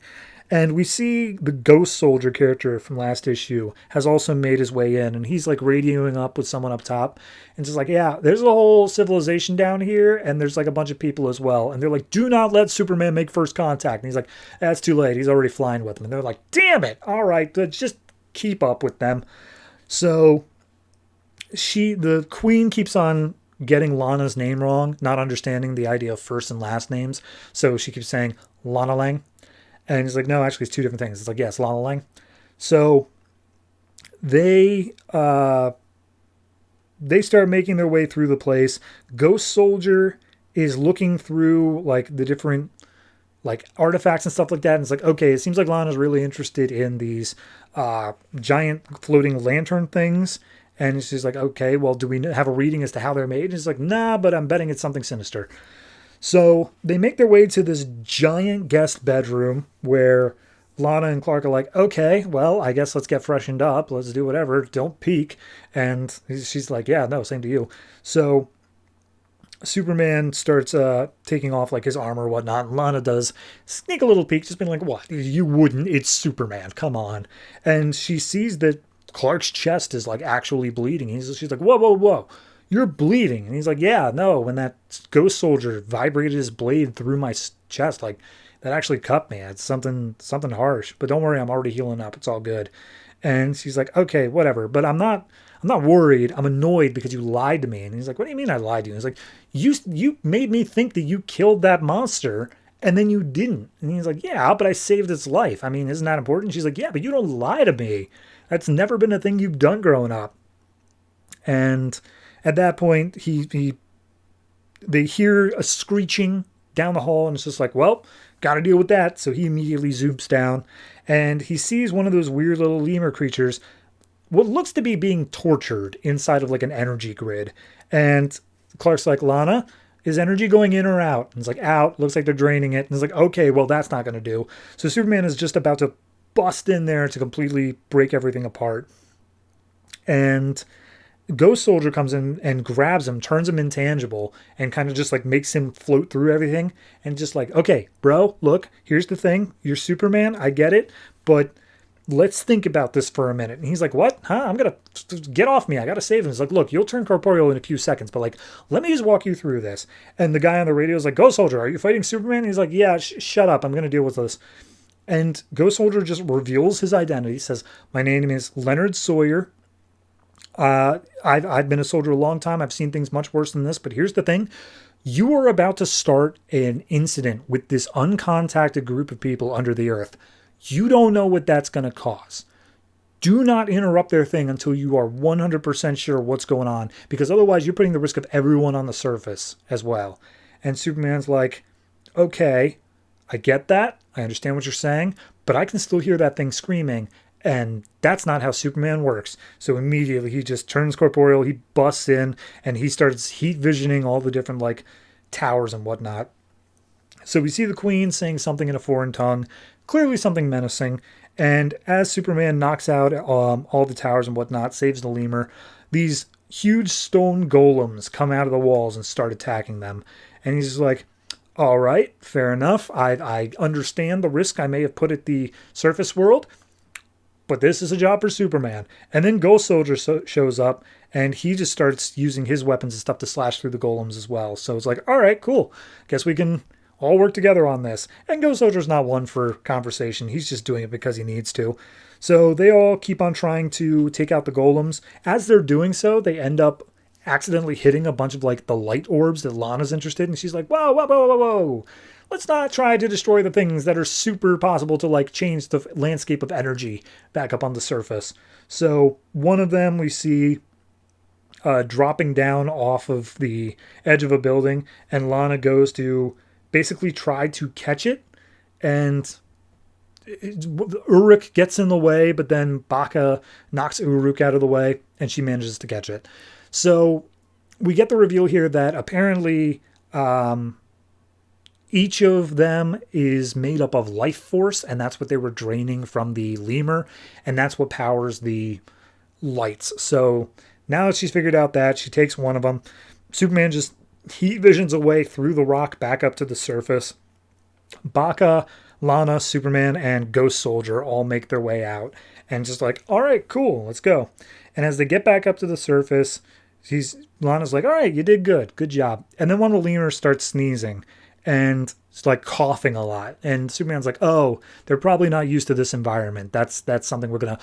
And then all of a sudden, Ghost Soldier stabs Superman through the chest. Again, like all the way through, back to stomach. He's coughing up blood. The lemurs start transforming into huge giant beasts, because that's something that they do in the sunlight. And Ghost Soldier's like, look, I'm many things, but I am never going to side with monsters against the human race. So it seems that Ghost Soldier has taken Superman out of the fight temporarily while we fight these giant lemur beasts. There's a lot going on. Solid issue. Good read. I can't say I really dislike anything about it. I think my only critique with it is that last issue... they did like 3 bait and switch. Well, they set up like a bunch of different things. They said these monsters are here. They also said that the queen is here and she's got her own thing going on. And they also didn't particularly say that like Uruk was a bad guy. So then we hit this issue. They do a double twist immediately on these lemur creatures. And then turns out they were actually bad. And then this queen also isn't inherently evil, but like... she is torturing these things and draining their life force, so maybe she is evil. I'm not saying that this is bad. It's good to keep like a little bit of gray morality here in order to play with it. But I think it's just a bit confusing issue to issue, if that makes sense. It's got a lot of parts, and it's hard for me to keep track of what the characters actually know at any given point as to who's on what side. For instance, the Goat Soldier thing, like he's so far like triple crossed. So I'm not sure where he stands. I'm interested in seeing it, but I feel like by the time I get to next month's issue, I'm going to forget that he even had this little good part here. And I'm just going to remember, oh yeah, he stabbed Superman. He's bad the whole way through. So could just be a bit more straightforward. But overall, I'd still give this like a 7. It's a solid issue. It's a good read. And I'm looking forward to seeing how we, I think, wrap it up next arc. I think that we'll be done by that point. So yeah, there we go.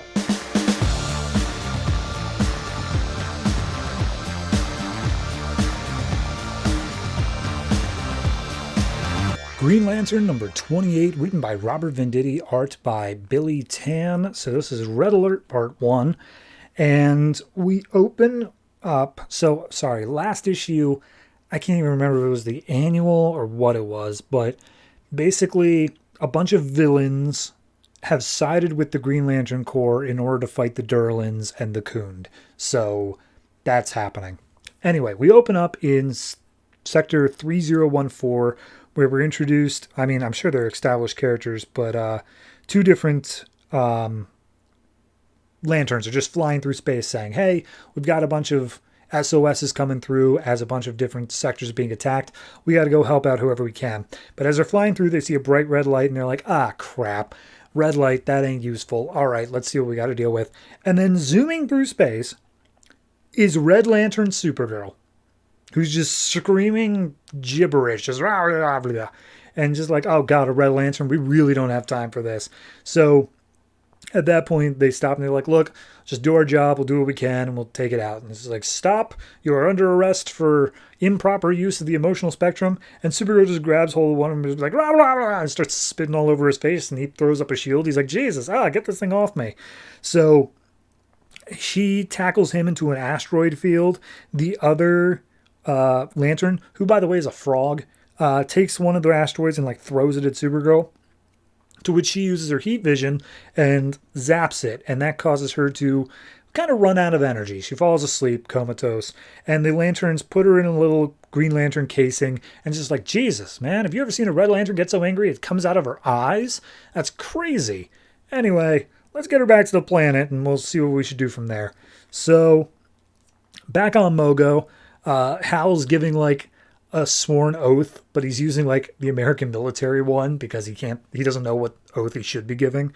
And he's giving this to the villains being like, look, do you basically swear to abide by our rules and not commit crimes? And they're like, yeah, sure, whatever.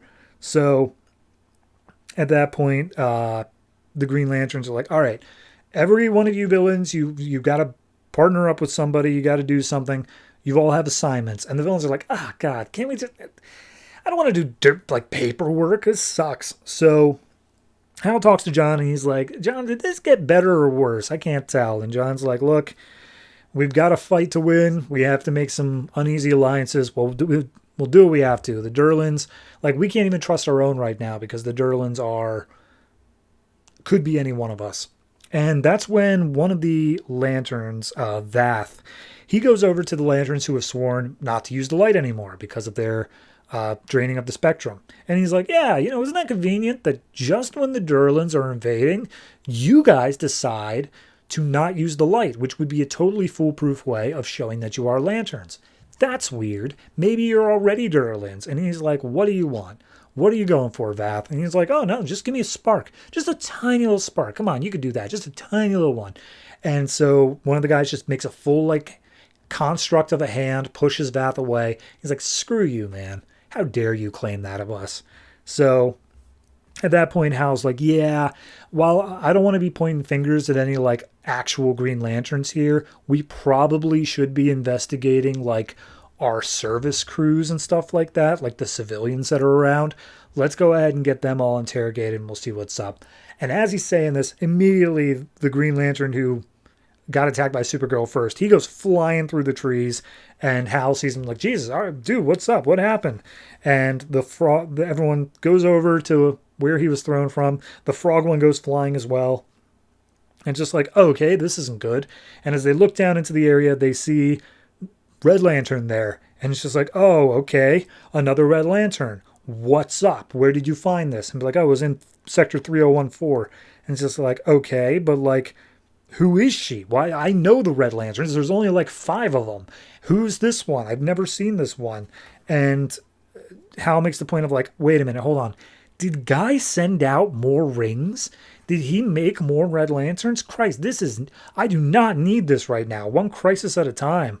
So at that point, he scans the Red Lantern with the ring because one of them brings up how she shot Red Lantern energy from her eyes, and Hal's like, that's not a thing they can do. So, all right, what's up? And he scans it and finds out that this is a Kryptonian, to which Hal's immediately like, okay, so we've got 2 problems here. One, everyone from Krypton's supposed to be dead, which means that the only one that I know, this is probably some like relation to him. So that's already a thing. 2, she is one of the most powerful beings in the universe, and now she's a mindless Red Lantern. We need to deal with this now. So what we're going to do is we are going to cure her. Saint Walker's on the planet. Let's go get him. So we see Saint Walker is just talking with Mogo out in the middle of the woods. He's not wearing his ring after he swore off of it. And Mogo's, they're basically just saying like, oh yeah, I like having you here. You're a good friend. So then Hal steps up and says, hey, Mogo, can you give us a minute? And he's like, not really, but like, I won't pay attention as best I can. He's like, whatever, good enough. So St. Walker, this is also where we find out Mogo keeps his ring just on a random tree branch so that the chipmunks can play with it. I like that scene. So Hal comes up and he's like, hey, here's the thing, St. Walker. We found a Red Lantern. She's Kryptonian. We need you to cure her. We need you to go Blue Lantern again. And he's like, that's not how this is going to work, man. I don't feel hope anymore. I'm not hopeful. And he's like, yeah, but I mean, like the whole Blue Lantern Corps sacrificed themselves so that you could carry on their legacy. I mean, isn't that something? And he's like, no, look, we're draining the emotional spectrum. That's not something I can just overcome. Like we doom the universe by using our powers. That's like the antithesis of hope. I can't do that anymore. And Hal uses light like, oh, no, look, we're doing it to make better in the universe. As long as there's some light left, everything's fine. And he's just like, no, stop. Look, you can't make me feel hope. It's something if I'm going to feel it, it's going to be on my own. I'm sorry, I can't help you. And he walks away. So Hal's like, all right, look, me and like 2 other lanterns, we're going to box up the Kryptonian. We're going to go over to Yzmalt. We're going to track down Guy. And we're just going to hope that he can handle her because I have no better options right now. So as they're flying off, Hal's like, yeah, I made a deal with the Red Lanterns to give them their own sector, but I haven't quite decided which one I want to give them yet. So maybe they'll take like something in the Vega system and that'll be easy. So we go over to Yzmalt. It seems like nobody's home, and so Hal's just looking around, seeing they've got statues made up of them, and just being like, all right, well, this is a little bit tacky, even for me, but whatever. Meanwhile, they see that a ship is left wide open. He's just like, wait a minute, why is the ship here? The guy wouldn't leave his motorcycle alone for like 5 seconds. Why in the hell is this ship just left in the open? And as they approach it, automatically there's a like alarm response, and as they come to... that we see Guy, Scalix, and Zilius are standing over top, and they're just like, hey, this is our sector. We claim 2814. Why are you here anymore? And one of the lanterns is with Hal is like, hey, did you tell them that you could have a sector, or did you give them your sector? And Hal's like, crap. So, yeah. Currently, as to what has currently been published, Supergirl's not a Red Lantern. So I don't know where that's coming from. I'm guessing it's going to happen in this month's Supergirl, but it hasn't happened yet. So a little bit of editorial oversight on that one. Points off. But I do enjoy the rest of it. I think it's decently well written. It ties in like, yeah, no, we've got a problem going on already, but like, it's a Red Lantern Kryptonian. We really have to deal with that. So I'm interested in that. I'm looking to see how that wraps up. This is a good little tie-in with Red Lanterns as well. Gives them something to do that feels natural and earned there. So overall, I think this one is a 7.5 for me. I do enjoy it, and I'm looking forward to seeing how all Supergirl is going to get tied up in the rest of this.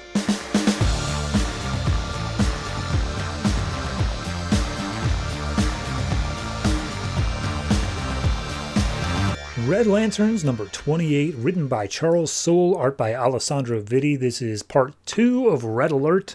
And Green Lantern 28 was part 1. We open up this issue, though, with where we left off in Red Lanterns, which is Guy and Ice are making their way to talk to Shadow Thief to essentially say, please don't fight the Red Lanterns. So as they get there, Guy's made the deal of like, I'm going to try not to throw a punch, and that will impress you, Ice, and then we'll get back together and we will be in love. So as they approach, Shadow Thief's like, ma'am, what seems to be the problem here? And she's just like, these are dirty aliens on our Earth. Send them back home. Earth is for Earthlings. And Scalix is like, we weren't doing anything. We were just looking at the area. She's crazy. Throw a punch. And Shadow Thief calls out Guy, being like, what? Oh, you're a human and you're going to side with the aliens. And he's like, some of my best friends are aliens. They're not all, some of them are pretty cool. And she's just like, yeah, no, okay, yeah, well, if you're not with me, you're against me, so you better watch what you do here. And Guy's like, lady, that sounds like hate speech, and we are not for that here. And Scout's like, dude, punch her. So at that point, Ice steps in being like, hey, look, I appreciate the effort that you're not throwing a punch for me, but like, maybe help out your friends. And he's like, no, I can do this. I can easily do this. So then Shadow Thief like hits him with her shadows, causes him to bleed, and he's like, ow, okay, look, you're getting on my last nerve. Don't hurt my friends. And she's like, or what? And then she stabs him again in the stomach, which caused him to lose concentration and almost drop Ice. But then, she managed to get grabbed in the last minute here. And at that point, Guy's like, okay, let's just see if we can deal with this some other way. So distracting Shadow Thief goes over and tries to get through the cords that are holding him in place, the shadow that's holding him in place, and he's like, okay, so I can't use my light to melt through it, so we're gonna have to get a little bit creative. Then we cut over to the Atrocitus plot. Bleeze and Rancor found Atrocitus with Dexter on a random ass planet, along with a new Red Lantern, and we see the Dexstar is making constructs to attack Rancor and Bleeze. And Atrocitus is like, yeah, that's right. You guys left me for dead, and now I am returning the favor. And Dexstar here is the goodest boy because he helped me out. So he's getting the honor of killing you. And Bleeze is like, all right, what do we do? And Rancor's like, I'm going to give you a minute and then hit him with everything you got. And so he changes his construct to be something to fight against Dexstars. And then Bleeze launches an energy attack towards Atrocitus. But it gets absorbed by the new Red Lantern named Klarn. And Klarn's special ability is that he can apparently just absorb all energy types, or at least most of them, because Red Lantern energy is easily absorbed. And then he's able to spew it back out. So he vomits out that blood stuff all over Bleeze and Rancor, and they have to shield themselves from it. Meanwhile, guys figured out, okay, if we can't cut through the shadows, all we have to do is make a light bright enough that there are no shadows. So he increases the intensity on his ring, makes a big bright light, and Scalix is free from the grip. So Shadow Thief sees that and being like, you think light can stop me? I am the Shadow Thief. I can deal in shadows. So we see the three lanterns coming together, and they put her in like a containment grid, and then they say, Ice, do you want to help us out here? And she's like, oh yeah, sure. So she takes Shadow Thief, encases her in ice, and brings her back down to Earth. Scalix apparently disables her shadow suit, and so she's unable to use it anymore. And somehow being squeezed by Shadow Thief, Zilius has gone from a sphere shape to like, I don't know, he's got a really defined chin now. I don't know how better to describe it than that. And he's super pissed off about it. So guy goes over to Ice and he's like, there, see, I didn't have to throw a punch. And now me and you can get back together because I'm over my anger stuff. So buy you dinner. And Ice is like, are you kidding me, man? Come on. So we cut to slightly later as they are flying back to Yzmolt. And Guy is clearly upset. And we get the flashback of, she basically says like, look, it's great that you did that, but like, you're saying that the only reason that you want to get back together with me, yeah, you say you love me and all that, but like, it's because you need something to hold it together, something worth fighting for back here on Earth. Do you understand how much pressure that is on me? Like, I'm sorry. It's just right now, it's not going to work. It's not something that either of us could use or even once really. Maybe one day, but just not right now. So at that point, we tie in with Green Lantern 28. We get the alert to someone. The Green Lanterns are on Yzmolt, so immediately they book it. They make their way over there, and they fight down Hal, and they're like, hey, you're in our sector. You're in Earth's sector. That's our sector now. And Hal's like, dude, I never said you could have my sector. I was thinking like 2828 instead. And he's like, why in the hell would I want 2828? No, 2814. This is our sector. This is where Yzmolt is. God, also, wait a minute. Hold on. What's going on? And he looks over at the Red Lantern, Supergirl, that was brought. And he's like, who the hell is that? And he's like, oh, we thought you made the rings. And he's like, no, I didn't make any. Well, there was one ring that went out, but like, this isn't that ring. We lost Atrocitus' ring, but this is not it. I can scan it. That ain't it. And so at that point, Zilius Zox pops in and he's like, hey, yeah, guess we didn't tell you. Right before you showed up and took over control from Atrocitus, he sent out like 9 rings to go be new lanterns. And guys, like 9, there are 9 other Red Lanterns out there in the universe that we know nothing about, and you're just now telling me about this? Jesus. So at that point, Hal makes a snide little comment of like, hey, didn't you used to be a ball? And he's just like, oh, bite me. And apparently there was another Green Lantern. I didn't even know it was a Green Lantern. That's literally just a box. And his name is Box. And his speech bubble is a bubble, but the only character in it is a box. So at that point, it's just like, okay, well, we've got ourselves a new Red Lantern. What do we do with it?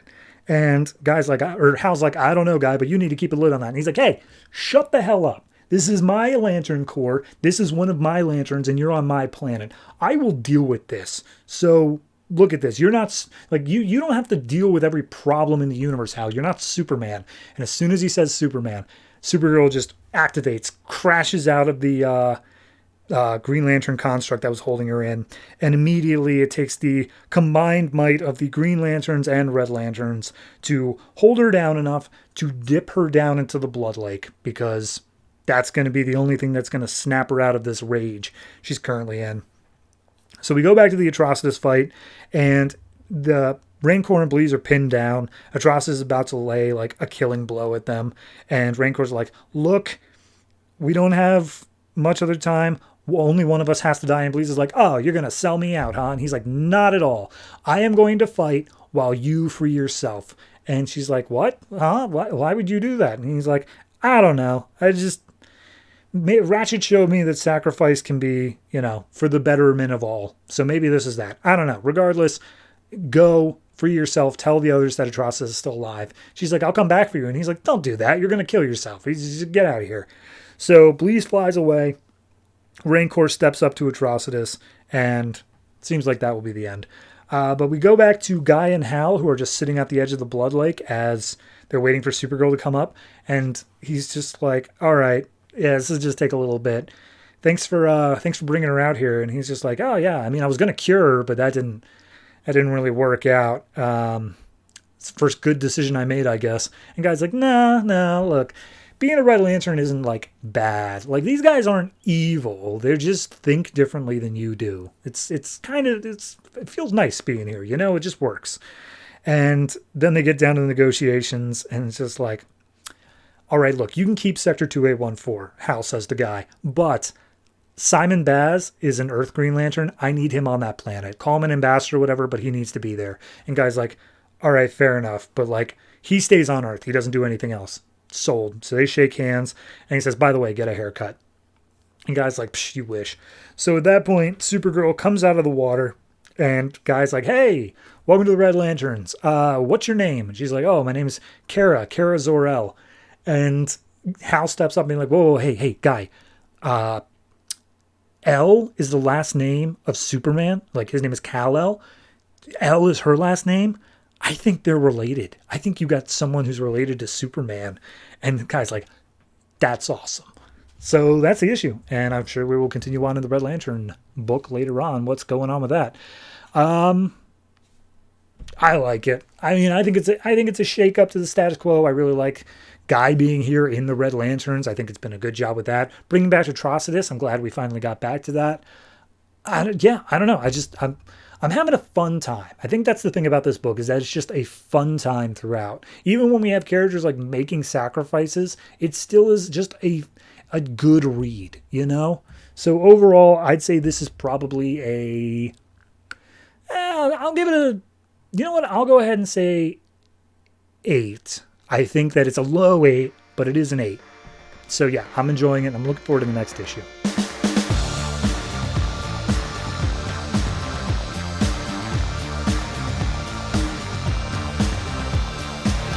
Earth 2, number 20, written by Tom Taylor, art by Barry Kitson and Robson Rocha. So last issue, Superman is just straight up killing the Earth, just straight up destroying everything. Also, we got a bunch of character reveals, so definitely check that out. So we get Hawk Woman, whichever one she is, flying everybody out of the area, being chased down by huge hordes of parademons, and she's like, I can't outrun them, and if we go back to the cave, just gonna lead them there. And at this point, Batman's like, hey, Sato, I can't hold you any longer. Like, this is really causing a problem. So at that point, Aquawoman sees a giant cloud and was like, go over there, go in the cloud. And she's like, what? I can't see anything there. And she's like, don't worry about it. Let me go. And she's like, I'm not going to let you. We're in the middle of the sky. But Aquawoman insists. She's let go. And then Hawkgirl picks up Sato with her other arm because she was about to fall. And then Hawkgirl's like, well, what about Aquawoman? What's going on with her? She's like, she is able to control water, and you just put her into a giant cloud. Like, even if she's not in the sea, she's about to take out all of these parademons via drowning in midair. So we see her use her powers, slosh them around. She manages to take them all out. And once they're all taken care of, they land back down on the ground. Aquawoman's like, thank you for my freedom. I'm going to go now. And Batman's like, are you going to help us with the invasion? Be like, yeah, no, totally. But like, when you need it. There's nothing to do right now. I'm going to go take care of my people. And he's like, well, how will I call you? And she hands him over this like conch shell. And just like, oh, use this. And he's like, it's a shell. I was like, yeah, listen to it. You can hear the ocean. Speaking to it, the ocean hears you. Bye. And so she just disappears. They then say, all right, we're going to Gotham. And he's like, well, Gotham's destroyed. It's completely razed. And it's like, not the underground. And we finally make it into Batman's Batcave, where we have Hawkwoman, Sato, Batman, Jimmy Olsen, the new Kryptonian that I forget the name of, Red Tornado, Connor Hawk, and Dr. Fate. And Dr. Fate's still totally crazy at this point. And he's like, Batman's like, what's this guy do? Who are these guys? Why do I care about them? And Hawker's like, they were supers and they were like down on the battlefield. I picked them up because it seems like they were, Dr. Fate's a friend. I don't know the other one. So Dr. Fate's still mumbling out crazy stuff. And it's like, what's he saying? What's going on? He's like, I don't know. I think he might be crazy. Could be prophecy. It's like, all right, where's the Kryptonian? So they go over to the Kryptonian, Valzod, that was his name. And he's just curled up in a ball and he's hyperventilating. And Batman's like, oh my God, our secret ace, our secret weapon is having a panic attack. That's just great. That's fantastic. And Red Tornado, Lois Lane goes over being like, hey, you're among friends. Nothing's going to hurt you. And Val's like, please don't make me go back out there. I don't want to go outside. And just like, how long were you trapped inside of that room? And he's just like, I don't know, pretty much since I got here. And it's like, and you got here when the planet exploded and you left at that same time? And just like, yeah, totally.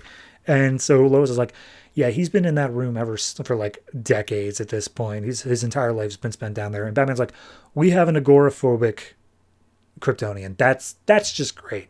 So he gets all pissed off. And Lois is like, look, we'll do what we can. Getting frustrated is not going to do anything. Let me talk to him. I'll see what I can do. And Batman's like, we don't have time for this. And he's like, I know. Let me try.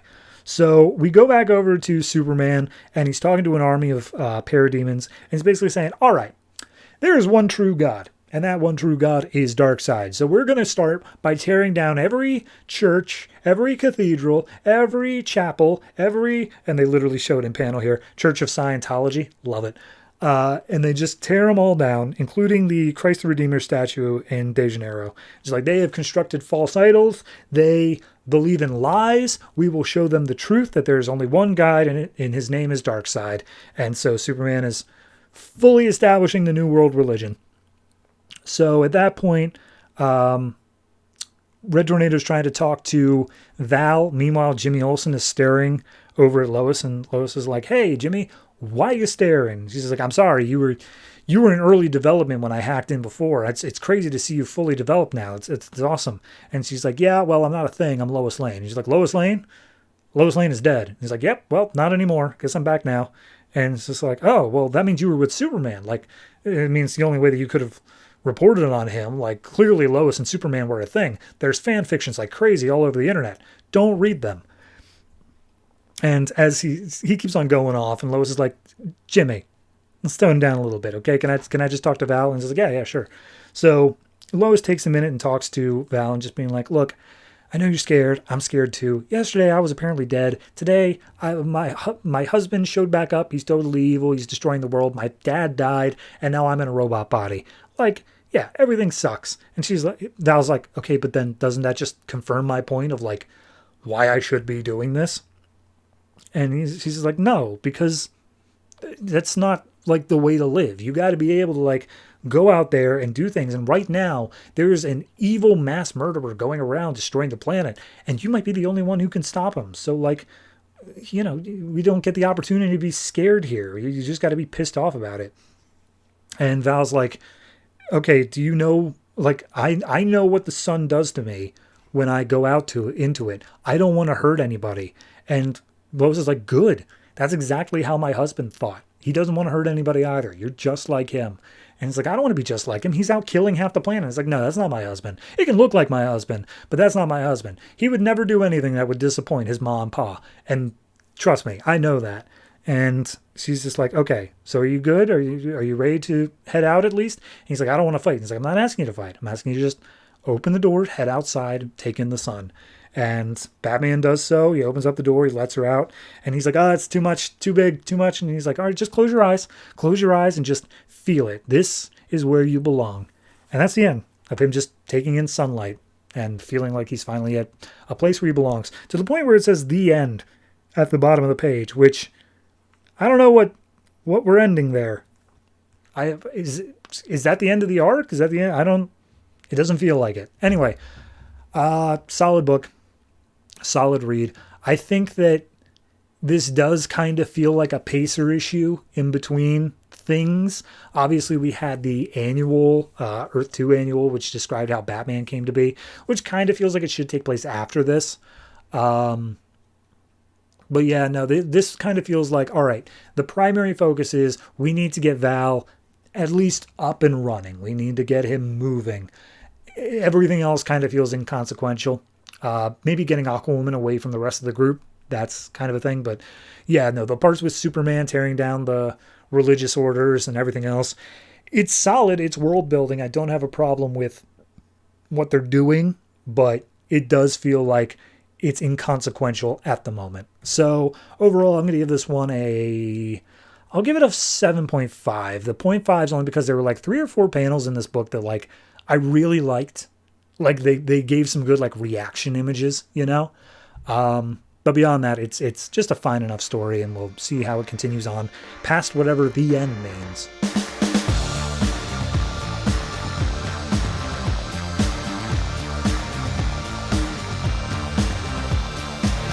Green Arrow number 28, written by Geoff Lemire, art by Andrea Sorrentino. So last issue, Oliver's dad is alive. That's the reveal. He was still alive, and he's on the island, and he meets up with Oliver and Shadow. So this opens up with that very thing. He's saying, yep, it's me. I'm alive, son. And Oliver immediately calls him out, just like, no, how dare you? My father is dead. How dare you wear his face? You imposter, whoever you are. And he holds his father up, like, by the cuff of his collar, and the dad says, like, look, I remember when you were a kid, I got you a bike and you fell over on it, and like you got a scrape on your knee, and I said, like, oh, don't worry about it, it's just a tiny little scratch, and you were like, no, this is a battle scar because I'm badass. Remember that? And he's like, okay, yeah, you're my dad. All right, fair enough. How in the world did this happen? And the dad explains, okay, backstory. So when LaCroix was betraying us, when Komodo was betraying us, I needed a way to make sure that he thought that both of us were gone. Both of us were dead. So I had Magus help me fake my own death, and then I started, talking with Emerson, getting all of those things put in place in order to get you here onto the island.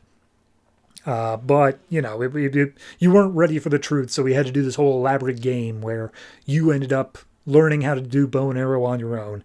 And then one day you fought against us, you made your escape from our captivity, and that's when I realized that you were able to leave. And he's like, it was you, wasn't it, Dad? You were the final guy, the guy who tried to stop me.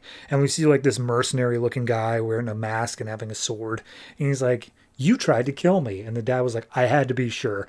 And we see crazy looking page here of Oliver fighting against his father, not knowing it. And it's just a like all hands full drag out fight. Everything is just super brutal. And he was like, yeah, no, I was prepared to kill you because otherwise you would have been just as dead when you got home. And Komodo realized that you were safe. Like, I had to make sure that you were able to fight against him. And honestly, I underestimated you because during this fight, you pushed me off of a cliff. I landed down on some rocks and like, I nearly died.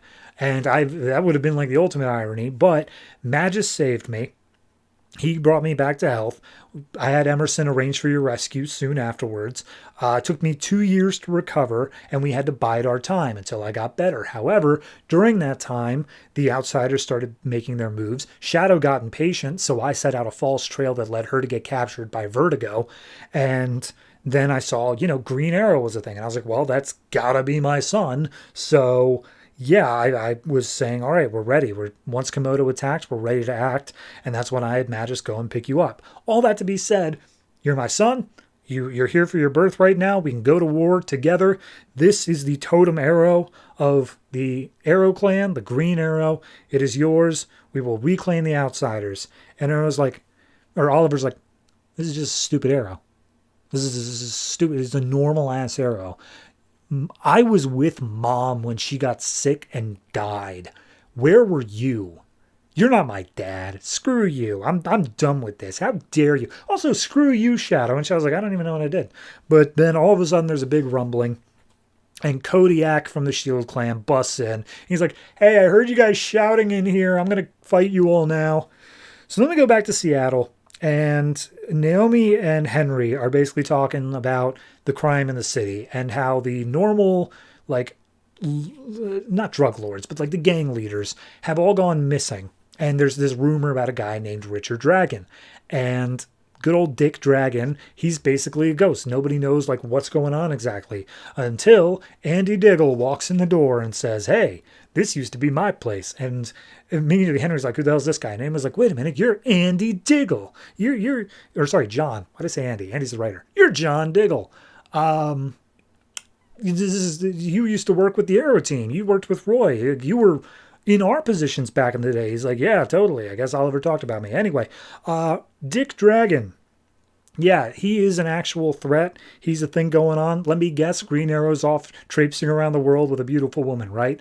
And him was like, well, I mean, that's not exactly what's going on. It's like, yeah, that's exactly what's going on. Look, things are going on. I need you guys to help me stop Dick Dragon.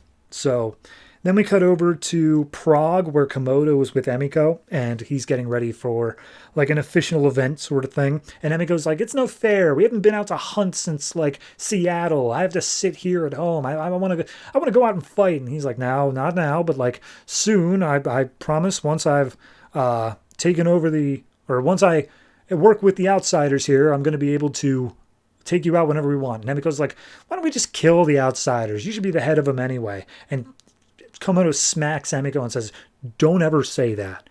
As much as I may or may not agree, if they ever hear you say that, you are as good as dead. So don't ever say that. Anyway, I gotta go. Be good. So we go back to the Kodiak fight. Beautiful panel, or double page spread of just a bunch of panels that are made solely out of words. And the negative space is the people as they fight. And we basically see Oliver's super pissed off. He doesn't want to take any advice from Shadow or his dad. His dad still tries to like work with him. He's trying to do whatever he can, but they all get brushed off by Kodiak. Meanwhile, Shadow comes in, picks up Kodiak's shield, shoves it like into his head enough to crack his mask that he's got going on, and it distracts Kodiak long enough for Oliver and his dad to lay arrows into Kodiak's like vital organs, killing him. So at that point, Oliver picks up the shield, smacks his dad over the head with it, knocking him out. And Shadow's like, dude, what are you doing? And he's like, go to hell, Shadow, and take him with you. I'm done with the both of you. So then we go over to Prague, the cathedral, where all of the outsiders are meeting up. And the leader, Golgotha, of the Spear clan is like, outsiders, we are strong together. The Kodiak is probably dead. And it's Green Arrow and Shadow who did it. So we're going to fight against them, and we need all of us to be strong here. And Komodo's standing by his side, and it's just like, yeah, you should never have sent the Shield clan. I should be the one doing this. And he's just like, seriously, dude? You don't even have the totem, so you don't have a voice here, so, like, shut up. And at that point, Komodo's like, whoa, well, now you want to silence me. Freedom of speech, everybody, right? You know, I'm maybe you're not the best leader. Maybe I should be a better leader than you. And Golgotha's like, okay, look, dude, we needed you for your money because you got a big business, but like, seriously, I'm done with you now. Hey, Fist Clan leader named Onyx, go ahead and kill this guy. He sucks. Kill him. He's done with. And Onyx is like, nah, I'm not feeling it. He's like, what? Huh? You going against an order? It's just like, yeah, guess I am. I like this guy. He wants to take action. So she throws a punch and Golgotha blocks it with a spear, but then she's just like fist beats spear every time, and the spear breaks apart into a bunch of pieces, sends Golgotha flying back, and he's just like, no, you can't do this. I'm head of the outsiders. He's like, well, not anymore. So then Komodo steps up, and he's like, hold back, Onyx. This is something that was meant for me. And he draws out an arrow, and he shoots Golgotha in the head and says, yeah, all right, new change to the Outsiders. Outsiders, hey, you're all going to rally around me. Let's go take out Green Arrow and the Arrow clan. Going to take out all the rebel clans. Sword, axe, and arrow. All of them suck. Let's go do some killing. It's time for war. So yeah, now Komodo's in charge of the Outsiders because why not? It's a great issue. It's hands down just fantastic. I love the way that Lemire has taken like all of the different things that we come to expect from Arrow because of the Arrow TV show that was airing at this time, and then also the things that were established in continuity already, which seemingly completely argue against that point, and he makes it work. He pulls it all together. He says, yep, this was the plan all along. I've walked you through all of it. Here we've sorted out continuity. A+. So yeah, I love it. And the way the art looks, Sorrentino, can't get better than that. So overall, I'm going to give this issue a 9. I really like this series, and it's just not letting me down. So keep it up. Looking forward to the next one.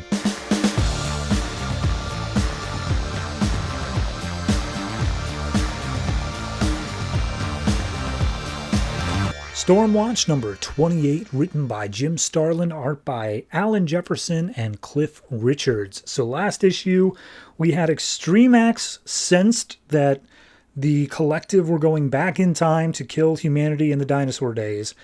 And so he brought Jenny Soule along to help stop that. So we pick up 65 million years ago, and there's a bunch of dinosaurs around, and Extremax is like, all right, well, they're going to try to kill the entire planet, and that's just how it's going to happen. And Jenny Soule's like, okay, how are they going to do it? And he points up in the sky and says, well, they've redirected a giant asteroid. It is supposed to burn up in the atmosphere. However, it didn't. And it's now being directed so that it's going to collide with the planet's surface and therefore destroy the entirety of the planet. And so Jenny Soule's like, okay, how do we stop that? And he's like, well, I don't have anything as genius as their scheme, but I do have this. And he just blows up the asteroid as it is like barely above the Earth. And he turns it into a giant ash cloud. And he's like, all right, well, that'll do it. But it'll also kill off all the giant reptiles here, leaving only the mammals. But that kind of works out still. It's still going to be pretty much the same effect. So at that point, he's like, all right, but because we've done that, we've only gotten a very brief reprieve. Let's go take care of the problem right now. And so he teleports over to the collective, like, world ship thing that he's going on. And he's like, look, there's a member of the collective. Blow his head up. And so Jenny looks over at it, and she's like listening to Extremax talk without actually doing anything. He's just like, yes, they've altered the crew on the ship nearby. That's the reason that the asteroid managed to change, but this collective member is the one guiding things. So blow his head up now or else. And she's like, all right, fine. Blows his head up. And she's like, all right, cool. But you didn't do it fast enough, which means he was able to send out an alarm and all of the rest of the collective are going to show up. And immediately portals start opening up, collective flying through crazy. And Extremax is like, soon they're going to overwhelm us with just their numbers. So we have to go away. And he's like, where are we going to go away to? And he's like, the bleed. And then he just thinks it and they're in the bleed. She's like, you weren't supposed to know about this place. And he's like, I read AI's mind when it came in. It's like, oh, okay, well, I guess that's good enough, whatever. So Hawkman and Martian Manhunter, if you remember, Storm Control was trying to break into Argus to steal the information that was stolen from them by Martian Manhunter, and he's disguising himself as Martian Manhunter. Hawkman shows up being like, hey man, what you doing here? You're not supposed to be here for 2 hours. And he's like, I'm doing a review before our meeting.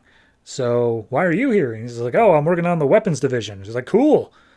Bye. And he just walks away and leaves, and nobody stops him. So he makes his way over to the final door that he needs to get through, and it's a DNA scanner. And Forecaster, in setting up this plan, he didn't have a way to get through the DNA scanner, and that's where Storm Control says, I've got my own secret. And he takes off a glove, revealing his human hand. He puts it on the scanner, and it works. It lets him through. And he's like, all right, cool. So once he's in the intelligence room, he's like, all right, well, I was hoping this would be a bit more like able to physically kill, but it's a giant like database basically. So my only option here is to do an EMP. So he sets off a huge electromagnetic pulse, turns the entire data center into mush, and just like, all right, that's done. Our secrets are safe. Screw you, Martian Manhunter. Beam me up, Scotty. And so he bails out. Then we go back to Extreme Max and Jenny Soule in the bleed, and Extreme Max is like, all right, here's the thing. It's either going to be the collective or it's going to be our side. Only one group's going to survive this. Are you ready to do what has to be done? And she's like, yeah, I'm not going to let my world die. And he's like, all right, good enough. So he opens up a portal to where the collective soul mind is. And it's like, the moment we show up there, we're going to get overwhelmed. So you better be ready to defend me here, okay? And I will augment your powers with my own psychic abilities. So they arrive, and immediately they start getting attacked, and it's just Jenny Soule blowing up heads left and right. And he summons some like shields and whatnot as best he can to defend Jenny from any like blasts, but they're still getting overwhelmed and they're coming from too many different directions. So Extreme Max says, summon some psychic allies. And she's like, what in the hell is that? And she's like, think of people you trust and then make little psychic versions of them. And so she tries, and she says like, yeah, do it. Come on. Harder. Think of it. She's like, geez, all right. Geez, you are so intense. So she makes a psychic version of the entire Stormwatch crew, including Lobo, which doesn't make sense to me.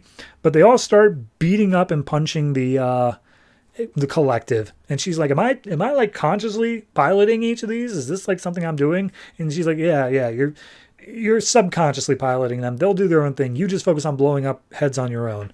So they start doing so. Some of them start falling, but most of them are able to continue their attack. And Jenny and Extreme Max make their way to the soul mind while the avatars are protecting them.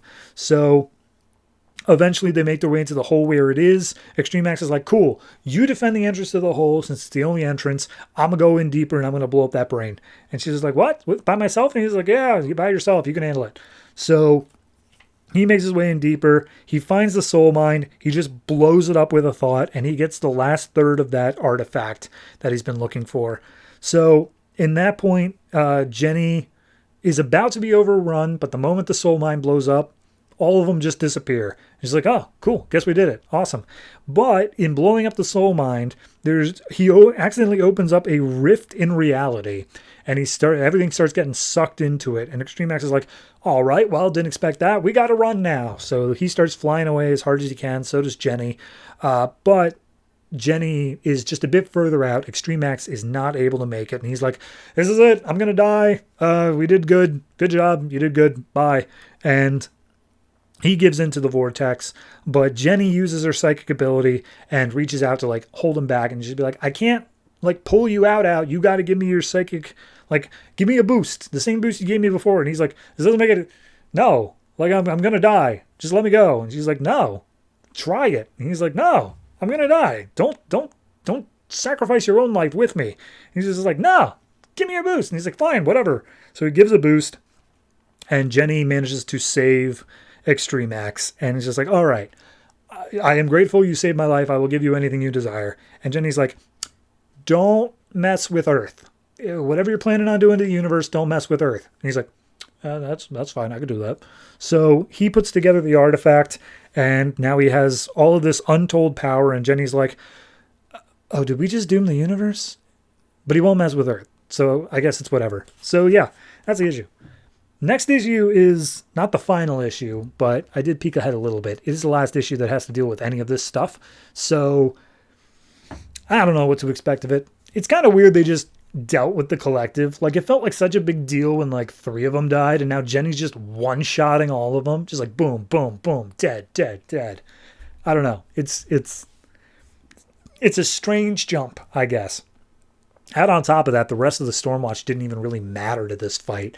I don't know. It kind of feels like this is Jenny Soule's book, and the rest of the book has just kind of been like, yeah, I guess we added Lobo, but like, who cares? So we'll see what happens in the next issue, whether or not the team collectively actually does anything to maybe like stop Extreme Max or something. I don't know. Overall, I'd say this one's probably, I'm going to give it a 7. It's a low 7, but I'm going to give it that extra point over a 6 just because I like the way that Extreme Max interacts with Jenny. It's it's a strange dynamic where he's essentially like mentoring her at the same time as being like, all right, but this is a trial by fire. So like you're screwed if you don't learn. Get used to it. So I'm going to give it a 7.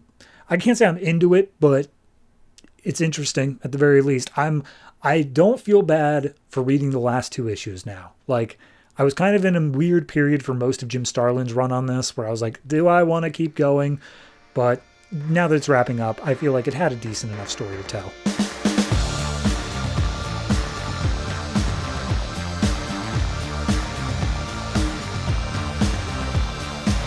The Movement number 9, written by Gail Simone, art by Freddie Williams II. It's a Batgirl crossover.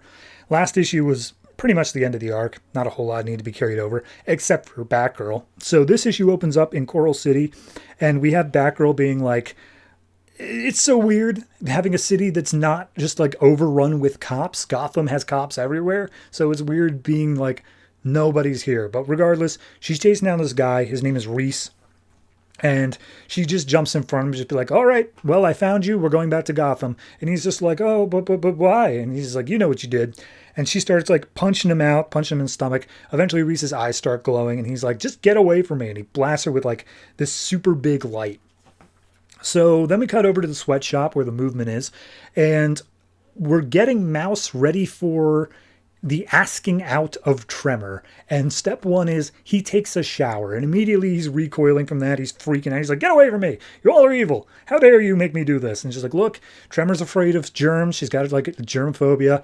You got to clean up, man. That's one thing you got to do. And he refuses and saying like, oh, I only smell like good things like rats and sewers. And he's like, yeah, about that. So at one point, Virtue comes up and like uses her like light of love thing, the emotional spectrum, says like, isn't she worth it? Isn't she worth trying a shower for?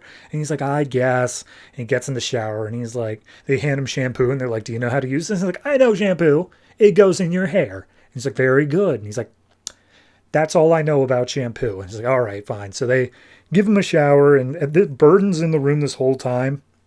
And just be like, oh my God, I can't believe it. They're openly talking about sex. Oh, God. So at this point, Batgirl comes to, and she is surrounded by not like superpowered members of the Movement, but like the normal members who are wearing the masks and they have the ICU thing going on. And they're like, hey, what are you doing? Get out of our town. You look like a cop. You here to arrest someone? And she's like, I'm not a cop. I'm a superhero. And he's like, not any superhero we know, not somebody. And you're chasing one of our own. How dare you? And so Batgirl calls out to Reese and just like, oh, I will get you, Reese. Mark my words.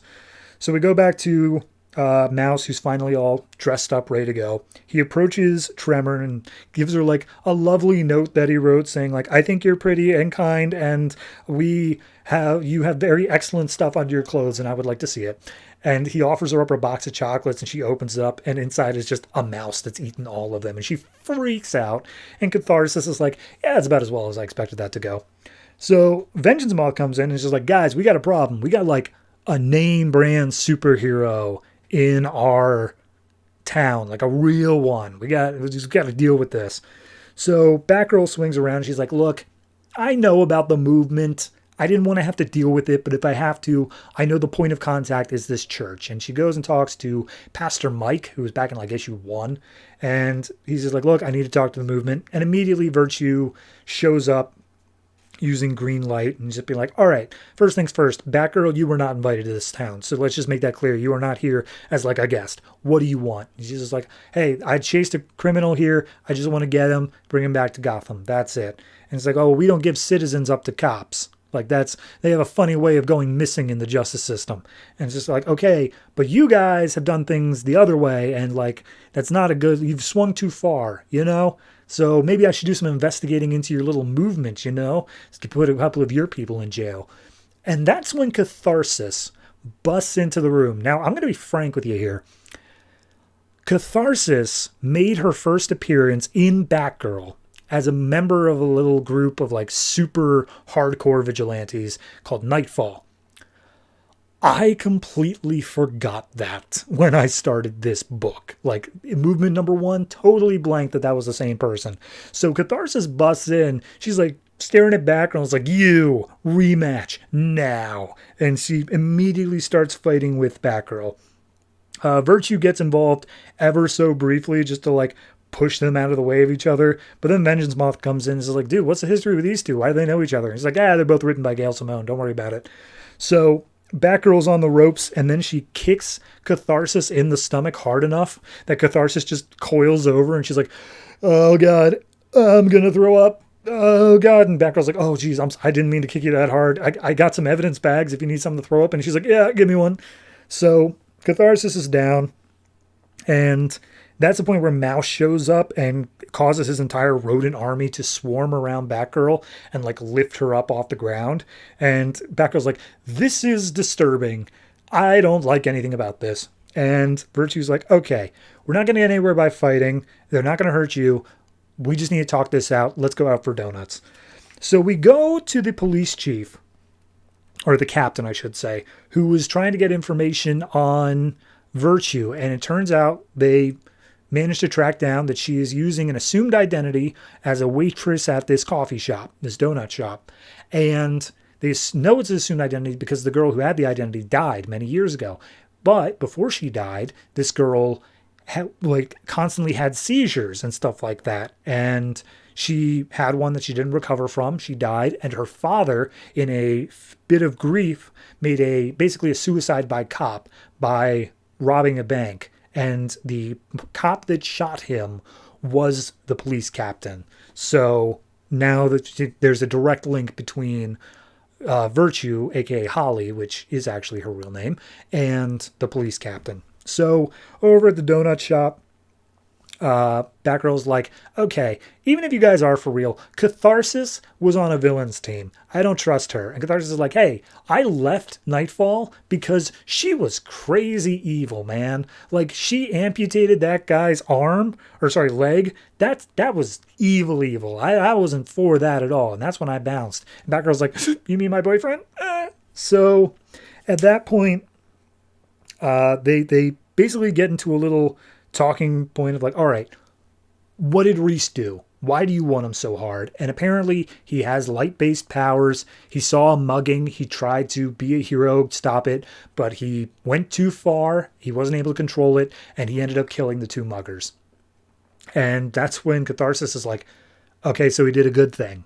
Like, he took out two muggers. That sounds like a hero thing to me. And Batgirl's like, no, he killed them. That's outside the law. We can't be above the law. And Virtue points out, like, you mean like being a vigilante? That's also outside the law. Like, you're picking and choosing what laws you want to enforce here, Batgirl. And at that point, Batgirl's like, okay, look, that's not the problem here. Can we work together on this? And Virtue's just like, no, look, we're not going to give this guy up. We will handle him, but he's not going back to Gotham with you. He's going to face our version of justice. And she's like, that's not good enough. I'm taking him, and I'm going to figure out, like, who you are in your little teen club here, and I'm going to come back with a bunch of cops and take you all down. And that's when Catharsis just punches Batgirl in the face, knocks her out on the table, and they say, okay, we need some leverage on Batgirl, so we're going to take her back home, we're going to unmask her, and we're going to figure out her secret identity. And the last page here is two cops making their way through the tweens.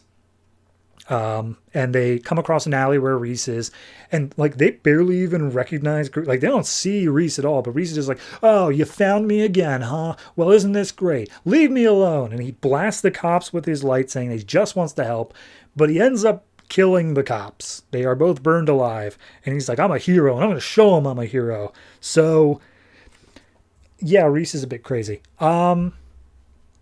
I liked it. I think that, you know, having Gail Simone write both Batgirl and the Movement makes it really easy to do this crossover.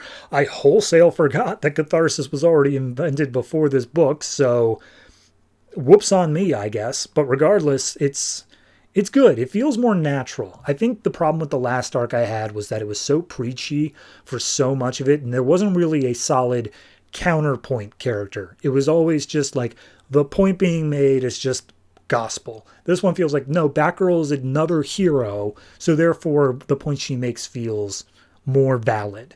But beyond that, this is just a fun issue. I like the mouse bits as well. I'm going to say this is like a 7. It's a nice, good, solid issue, and I'm looking forward to seeing how we're going to move forward till the end of the series, because we only got like 3 more issues after this. So 7 for this.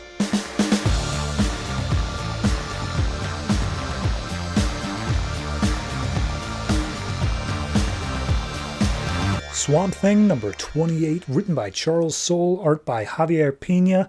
So last issue was the end of the arc of Jason Woodrue, but the main thing was Swamp Thing took out the Parliament of Trees, and I was like, okay, that's fine. But apparently, I misread that, because not only did he take out the Parliament of Trees, he took out the Green. Like, all of the previous incarnations of Swamp Thing that were living in the Green, they gone. They are no longer there anymore. He is the sole voice of the Green. So we open up with him. We had the oceans like flooded with algae and stuff like that. It's overwhelming the oxygen of everybody around. And he's like, okay, let's undo that. Let's roll that back a little bit. So he lets the people of Earth breathe again. And as we see him coming to in the swamp, he looks around and there are 3 human bodies around him. And one of them, more chubby, wakes up and he's like, oh, dear Lord, what did you do to me? And Swamp Thing's like, hey, you're the wolf. You're the guy who like was training me over in the Green. I brought you out in order to give you a second life. Are you happy about that? And Wolf's like, what? No, dude, I was living it up in the Green. I was happy there. I never wanted to come back to humanity. It's been years since I did this. You took away everything I had. And then he just kind of like looks around a little bit. He's just like, oh, geez, okay, God, what am I supposed to do? So let me go over to the second one, which is a larger, more muscular man. And Swamp Thing doesn't recognize this guy. He's like, what? Who? I'm sorry, do I know you? He's like, yeah, no. Like, remember, I was the guy who brought you over. You were acting about Sanctuarium Foliae Viridae. He's like, oh, yeah, you were one of the guys who helped train me. That makes sense. No, I thought that Cedar killed you. And he's just like, nah, I just went dormant for a while, so I'm good. And he says, like, yeah, my real name is Brother Jonah. You can call me that. It was my name before I was an avatar. He's like, great. So Wolf and Jonah, where's the third one?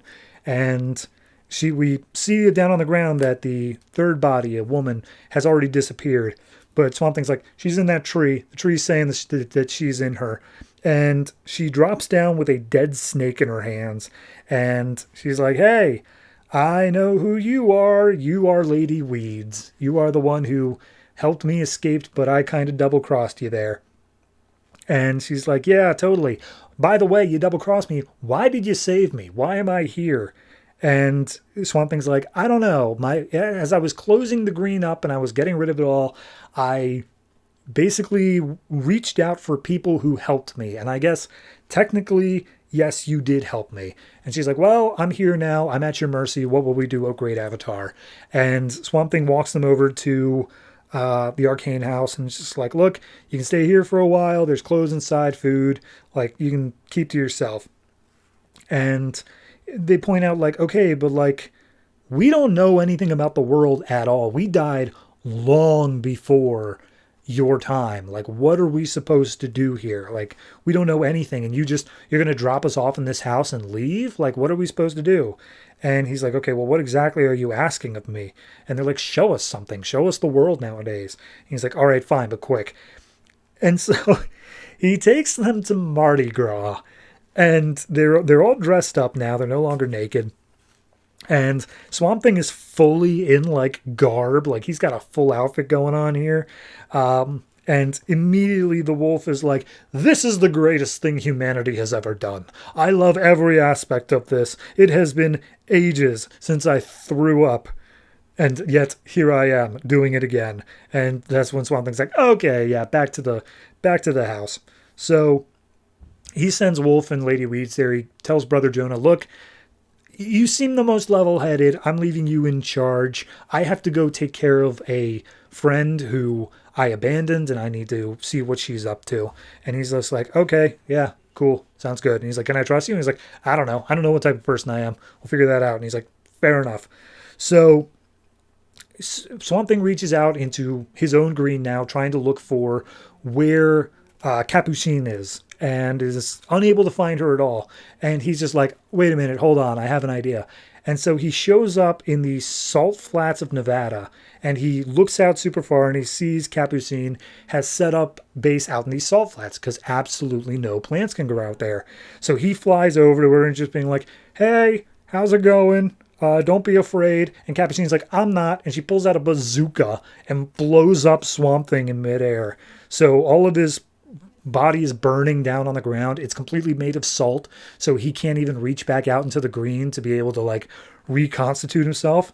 And he's just like, oh, she's good. She's really good. But she has some skinned rabbits over there, and I can sense that there's the tiniest bit of green stuck into one of their teeth. So he reconstitutes in that tiny bit of green, and he's like, Capuchin, listen, I'm not the one who killed you. And she's like, oh, I don't know. Tell me why I should believe you. And he's like, you told me something, one of the finest things anyone has said to me since I became the Avatar. You said that I was still a scientist underneath it all, that it didn't matter. I would always be a scientist. And she's like, all right, you're cool. What happened to the other one? And he's like, oh, I killed him. I killed like all of them. The whole green has been shut down. And she's like, oh, sweet. Awesome. That's pretty cool. So we can leave the salt flat now because I'm super tired of this. And he's like, yeah, totally. Let's go. So before they're about to leave, she's like, okay, but hold on. I do need to know your story. And she's like, you keep running away every time I try to tell you my story. He's like, I'm all ears. I literally have nothing else going on. Tell me what's up? And she says, okay, there was an island monastery. It was off the coast of this nation. It had strong fortifications, but it was attacked constantly because it had a very like good strategic location, but it was literally just a monastery. So there was no way to be able to fight back against these invaders. So over time, it was like French, English, like constantly it was under attack. Until one time it was under English control, and the monks, despite being nonviolent, said they had enough of this, and they set up a plan. And what they did was they essentially reached out and decided, okay, we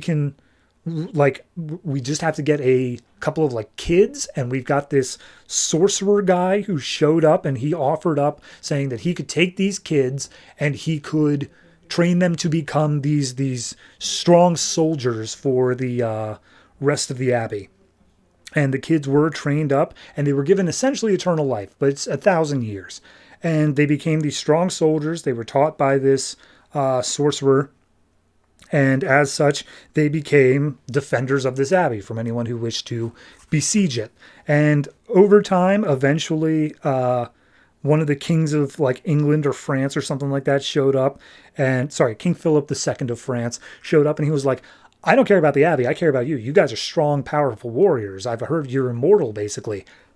Join my ranks. And they were like, sweet, awesome. So they fought for the French for a long time. Eventually, her brothers in arms fell. It was just her left. And the Swamp Thing's like, what happened to them? He's like, not part of the story. He's like, all right, fine, carry on. So she was the last one left, but of course the monastery fell, all of the dynasties fell and whatnot. She was left to her own devices. So she went out and she started exploring the world. But as such, this legend of a basically eternal warrior started brewing. And if you could kill her, you would gain the 1,000 years of her own life. It's not true, but that's the reason that she's been attacked over and over again. And Swamp Thing's like, oh, so that's why you asked for sanctuary. She's like, no. I can handle these stupid idiots that keep on attacking me. That's not a problem. The problem is the initial deal that was made. Turns out that this sorcerer guy was not actually a sorcerer. He was a demon. He was a demon, and the entire thing was that the last one that was left alive, me, when I finally went to die, the demon would be allowed to possess my body in the human plane, which I don't want. That's a bad thing. And it turns out the demon's name is Etrigan, because of course it is. And he's like, yeah, so I want you to be able to protect my body from when a demon comes and basically tries to possess it. Because, like, I'm really close to that 1,000-year limit. I'm going to die any day now. And Swamp Thing's basically like, yeah, of course, absolutely. I fully keep that promise of the former Swamp Thing. I will protect you. So they make their way back to Louisiana, and Swamp Thing's basically like, yeah, explaining how he took down the green. He's like, yeah, screw him. I don't think we're going to be any worse off for it.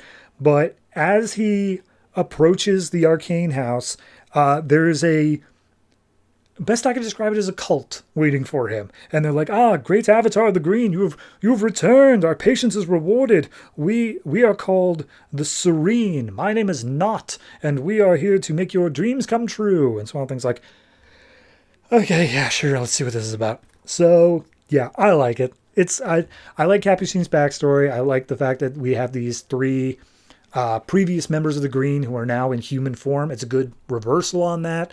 Instead of human into green, it's green into human.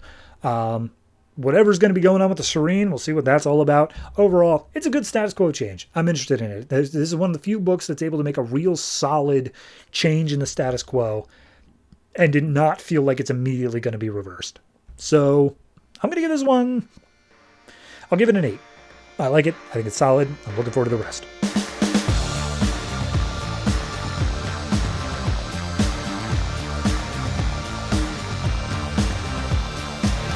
And that's it. That's all the comics that were published by DC Comics this February 5th, 2014. And I don't really have much more to say. There is one thing I'm just going to keep on pinning at the end of the episodes for the rest of the month.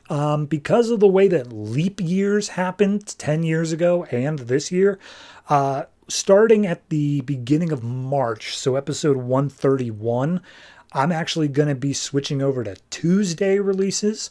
For most people, that won't matter because, you just watch this whenever you get it. But just letting you know, for the people who are sitting here waiting for it on Mondays, my favorite fans of all, it's going to come a day later. We're going to start on Tuesdays again, just so I can stay exactly 10 years late.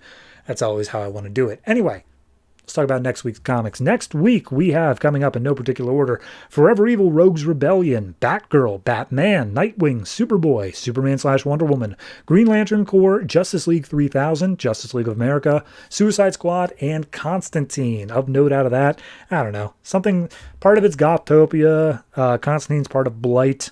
I think Suicide Squad and Justice League of America are also Forever Evil. It's a bunch of stuff going on. Just assume everything's a tie-in until otherwise told for right now, because pretty much everything is.